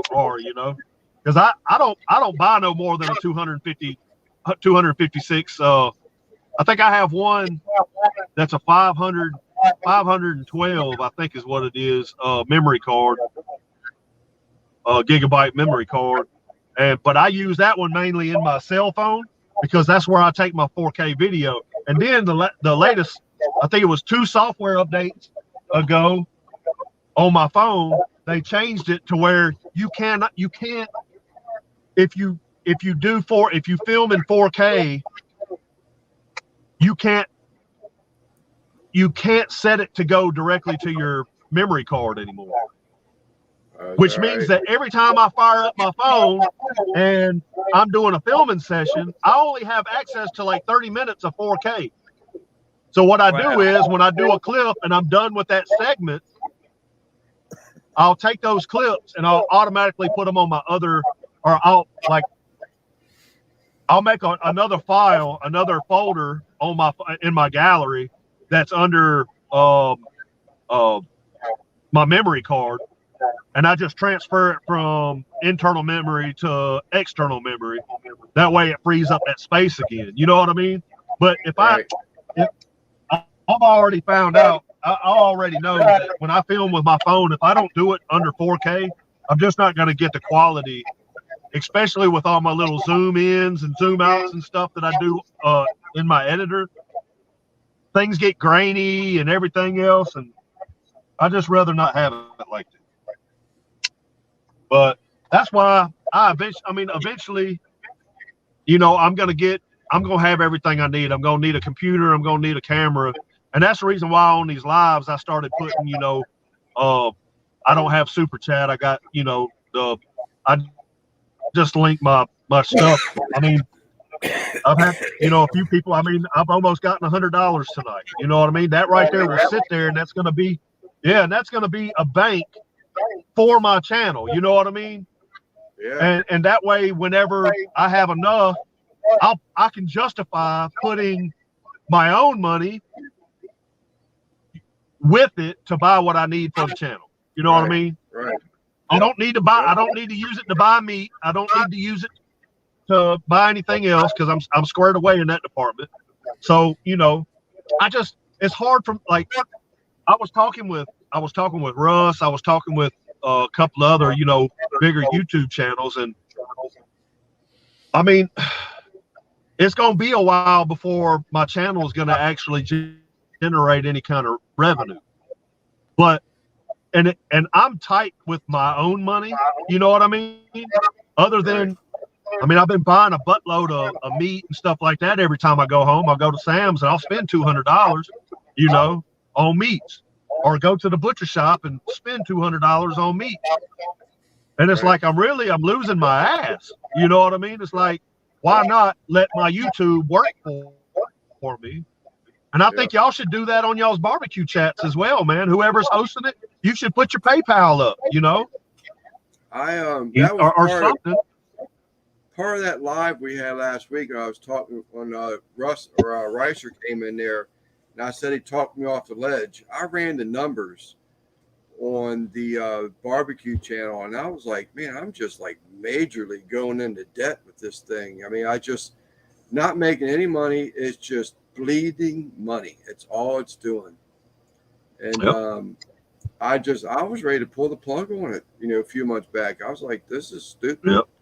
You go to a small business school and that's what they tell you to do. You know, watch out for this kind of stuff. And I'm doing exactly the opposite of what they're saying to do. You know, you're just putting out all this money and there's nothing at all coming in. But it's also, you got to, like Ricer was sort of saying, you know, just got to keep going with it. And it's true. You just got to sort of pay me now, and, you know, get it out of it later. So that's basically what I just decided. That's why I'm saying, like, I had to be talked into it as well. It's like, you know, I'm putting things out. Obviously, people watch my videos. They're getting some kind of value out of my videos. But I understand it takes money to make money, and I'm always going to have to spend money for, you know, my own money, period, on my channel. It's inevitable. You're going to have to. You know what I mean? but at the same time, there's people out there that do want to help.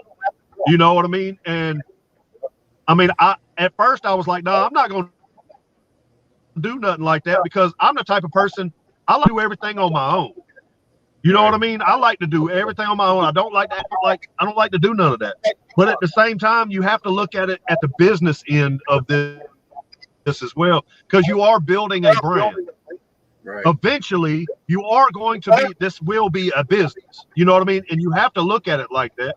You have to set that goal for yourself, because if you don't, you'll never reach it because you don't have a goal. Yep. You know, so if there's people that want to help out along the way, then I'm gonna let them help me. You know, and it took me a long time to stop being hard-headed about it just to do it. So past couple of lives, I mean, I've done it differently this time because I paid for, I went ahead and bought a subscription to the StreamYard. Yeah, I mean, as you can see, I was able to put a banner up, and a backdrop and all that stuff. So I mean, I can even play music and stuff now. I mean, I got a playlist of music that I can start playing, you know, whatever. But I mean, I even got, I don't know if you've seen it earlier, but like I was able to do this. Like did you see my intro to this live? No, did not. Well, yeah, I did, because you started. All right, so here's I'm gonna let my. Yeah, you both have an intro and then it outro. had the Friday night smoke session thing come up. Yeah, I did. Yeah, I got an outro as well. Here, I'm gonna play my little outro real quick. It's only 14 seconds long. Life was never what it seemed, buddy. Who knew? I can tell the real from the fake. Smell a snake a mile away. Feel like something I can get used to. Whoa, still think I'm the shit if the kicks Velcro, but never make a.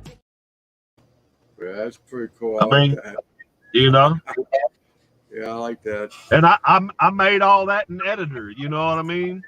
Like I was able to search stuff on Canva, and it was all pretty much pre-made stuff. I just changed words around and changed this and changed that, put it both together or put them kind of together, and then went to my editor with it, and then went, you know, that I normally edit my videos and stuff, and I was able to add music and whatever else.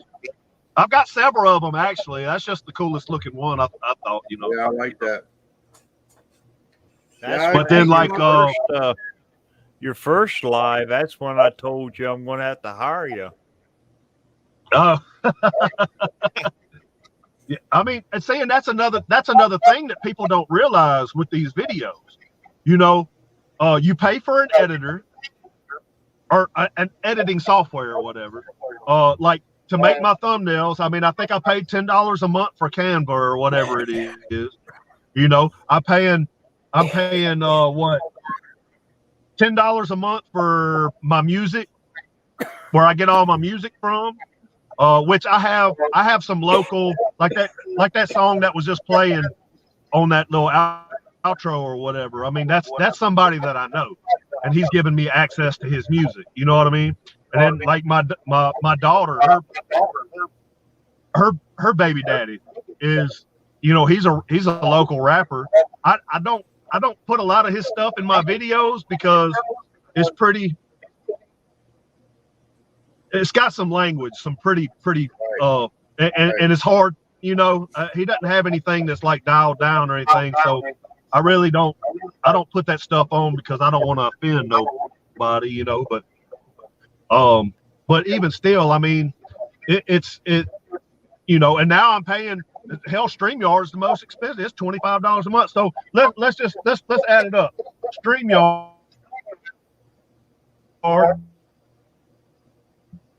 you got free. I don't even remember how much it was. I think it was like $60 or something like that. So it's $25 right there. I've got two different places I get my music from. That's $10 and $10. That's $45. You know, right there a month now. And then I paid for the pro version of CapCut. So that's a monthly. I think is that a monthly? I can't remember if that's a monthly or not. Canva, I know I pay $9.99 a month for Canva because I have access to way more pro tools on there. You can do it for free, but a lot of their free stuff's kind of bobo, you know what I mean? And I can't Right. make none of that myself.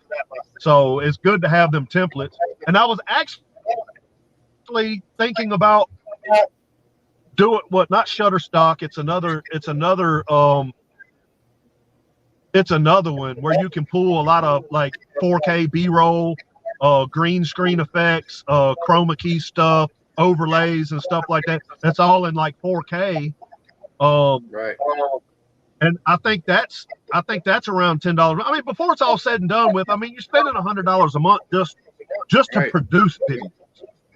Yep. You know, and that's just with my camera I already pay for, you know, and my tablet that I'd go on to do all my editing with. So I mean, it starts getting expensive. I mean, that's not counting all the money I was spending on, you know, and I'm not complaining. Hey, this is what I want to do. I've fell in love with editing and shooting videos and stuff like that. So I'm not complaining at all. But I just like doing things on my own. And it took a couple of people to get me to stop being so hard-headed. Like Quint's one of them. Me and Quint talked about it for a while one night. He was like, man, people want to, you know, they like your stuff. They want to donate. And shame, and what he said something like, shame on YouTube for not allowing y'all smaller guys to have like super chats and stuff, you know? So, you know, it takes a lot. And I kind of see YouTube's point of view on it. I mean, they figure, you know, creators come a dime a dozen. Like everybody wants to be a fucking creator, you know, but are you going to stand the test of time? It's just like any other job. You got to start from the bottom and work your way up, you know? So you got to generally kind of spend a little bit more money at the beginning. You know, I understand. But they're still making at money. At the same time, man. Huh? Oh, yeah. I said they're still making money on it. You know, nickels turns a and dime. That's another thing. Yeah. And that's another thing. I think it's like $16 or $17 a month, YouTube Pro. But it gives me access to, but I'm getting a lot with that. I'm getting, you know, I don't have to worry about commercials and stuff like that. I don't have to worry about ads and stuff. But I also have like YouTube Music and I think YouTube TV or something like that. So, I mean, there's added benefits to paying that, but that's another cost, you know. Yeah.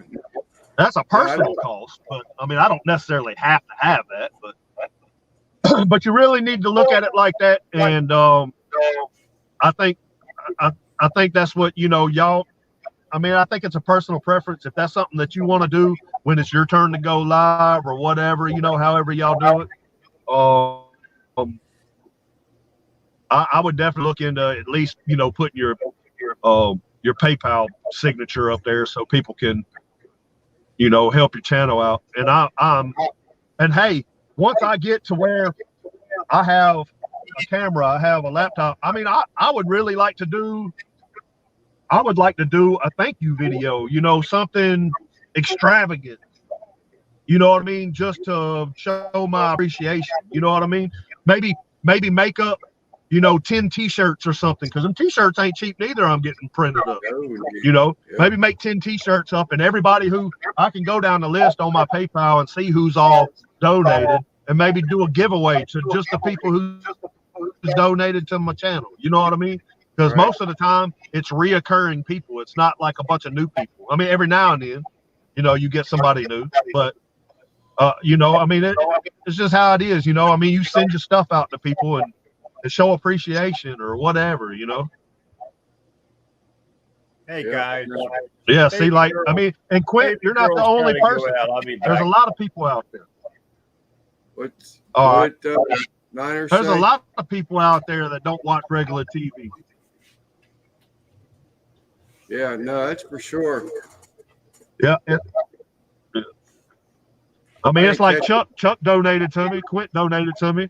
And I got two more people. I don't know exactly who they are because their PayPal is different. I'd have to a spot on PayPal to message. You know what I mean? You can message people and you can find out who they are. So no big deal. All right, Troy. We'll see you tomorrow night. Mike, do you go in at Hey, I appreciate you, Troy. You're always welcome. Do you ever go on that What was you saying? Dead Broke Nation tomorrow night, Saturday nights? They have that live on Ricer. It's on Facebook, Dead Broke Nation. They have a live on there every Saturday night. That's pretty good. I enjoy that one. It's really? little silly, little funny. Dickie and Eric Riling, they host it. And they'll post a lot of TikTok videos on there and stuff like that. But it's some silly stuff and some fun stuff. It's a little place to go there on Saturday night and get a laugh, you know. Russ is usually on there. Well, now that I've got this StreamYard Pro or whatever you want to call it, I can go live on. I think I can go live on 3 different things. Like I can go live here, Facebook, and Instagram all at the same time. Oh yeah, Tommy does. That's pretty cool. Yeah. No, I still do the free version. But the only thing is, you're only going to see. Go ahead. I'm still doing the free version. Last week and the week before that, I think it was. I thought about, I need to upgrade this, but like we just touched base on. It's like, where's it end? Can I make it by with the 6 guests and not have another bill? Because like you say, paying for music, paying for TubeBuddy, it just keeps adding up and adding up. But Ricer, he's saying that Ricer and Beltway are right now. Yeah, I seen he was in the chat earlier. I must have missed him. I don't see. Yeah,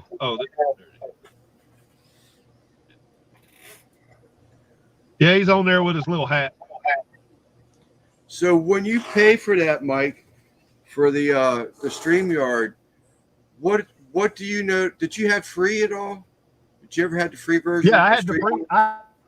What do you notice different? I had the free version for a while. My biggest complaint is that you just don't, like, I can't see, like, how many people are viewing. If I go to my phone, I can, but on the free version now. But is that like some of that stuff that you get with the paid version? Yeah, well, I mean, on my free, I was able to see how many was up, even on my free, because it's right next to your counter to how many hours you've been on. And so, like, I've always had that. It's like right there at the top left.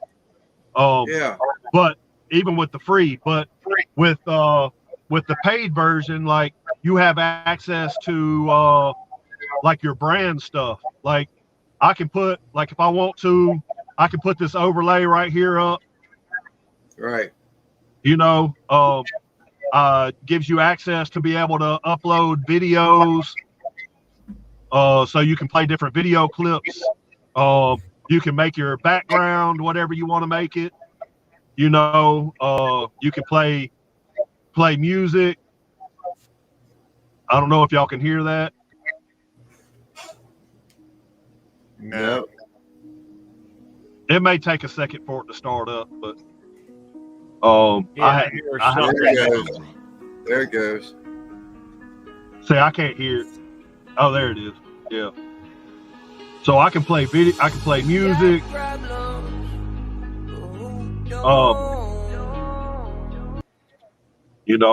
We'll turn it off for now. But like, I can change the way the little bubbles are to a bunch of different things.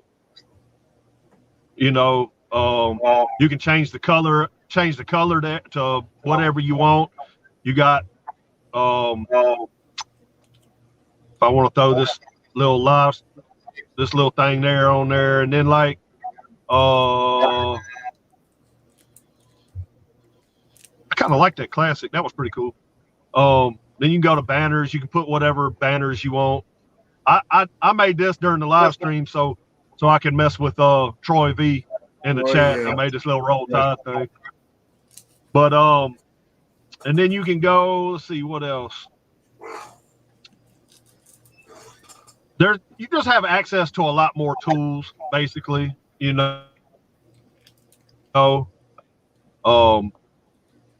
A little So- more bells and whistles. Yeah, like a lot more bells and whistles. I mean, is it worth 25? Oh, and then you can have up to 10 people on the panel. You know, you can do stuff like that. Yeah, I know. I watched Lep. Makes When it- Lep changed over to the paid version, he was able to put the backdrop and everything in there. Yeah, I mean, you know, it just makes it a little more professional looking, I guess. You know. No, definitely. You know, especially with being able to, you know, upload different videos and stuff like that, little, you know, thank you videos and countdowns and stuff like that. I just got to figure out how to make it a little more flawless. You know, it would be sweet if those flames were animated. That Well, would be badass. Well, that's the thing. So that's another thing that you have access to. So, like, I could take with the paid for version. Let me go to my solo. So all this in the background, if I had good enough, like if you're on Wi-Fi and you got really strong signal, you can actually green screen your background to whatever you want. So if you want flames and stuff like that, you can do that. Matter of fact, So what I'm Niners is gonna doing? show you something on Belt Loop right now. There's this one dude called CFM. He's on there. Look at his backdrop. He's got like a running river and stuff like that, but he's right there in front of it. Yep, yep, You see what I'm That's pretty saying? So yep. yeah, that's pretty cool, man. It's pretty smooth. I wouldn't be able to do it out here because I ain't got enough internet signal, you know. So Chucky, are you when y'all see me, Right there, Huh? I got XSplit VCam. That's what I'm using along with his stream. That's how I get my background. Yeah, I've noticed a couple of things when you go over your mic. I said, well, he's got a green screen there. You can see him like it comes into his view there. Yeah, if I move something, see, there's Yep, my mic, yep. and now it's going. Yep.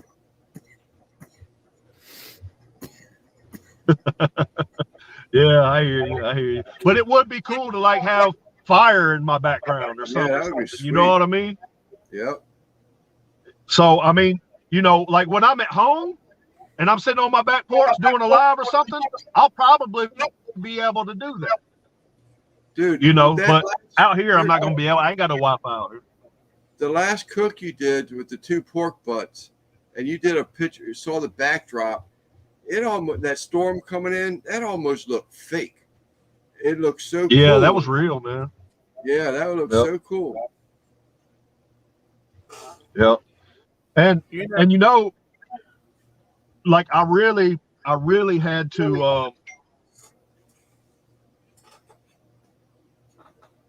Oh, uh-oh.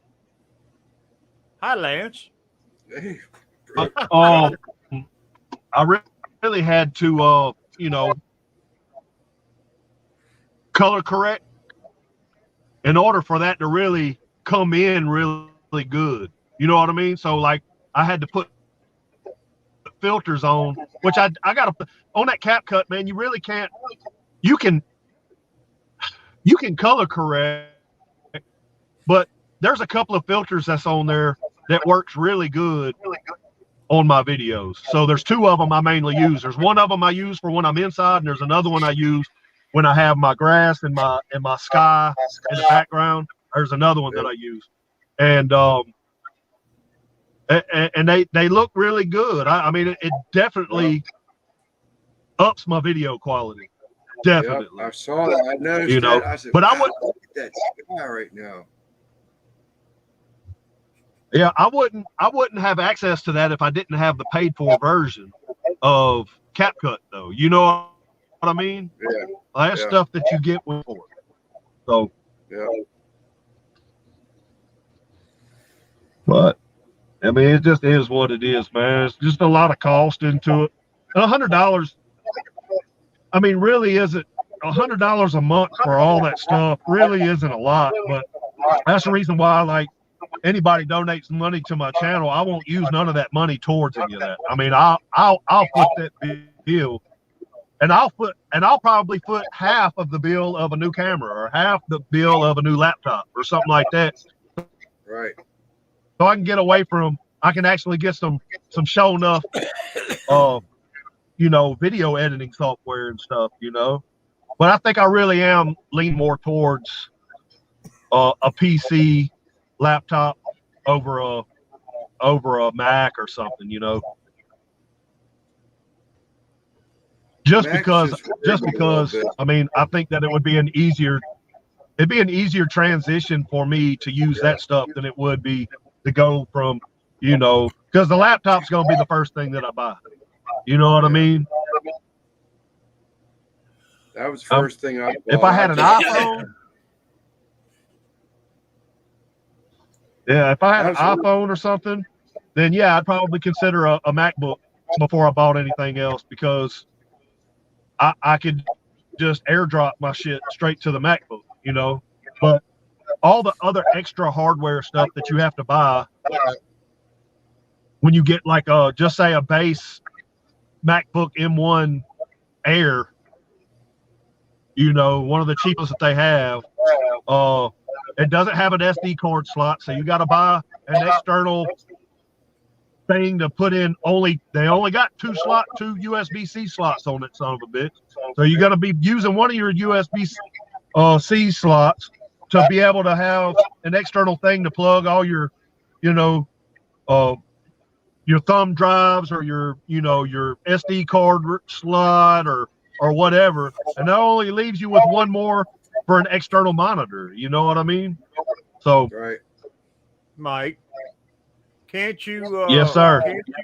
Can't you get a extra USB that you can plug in? Because I got one here. Let me see.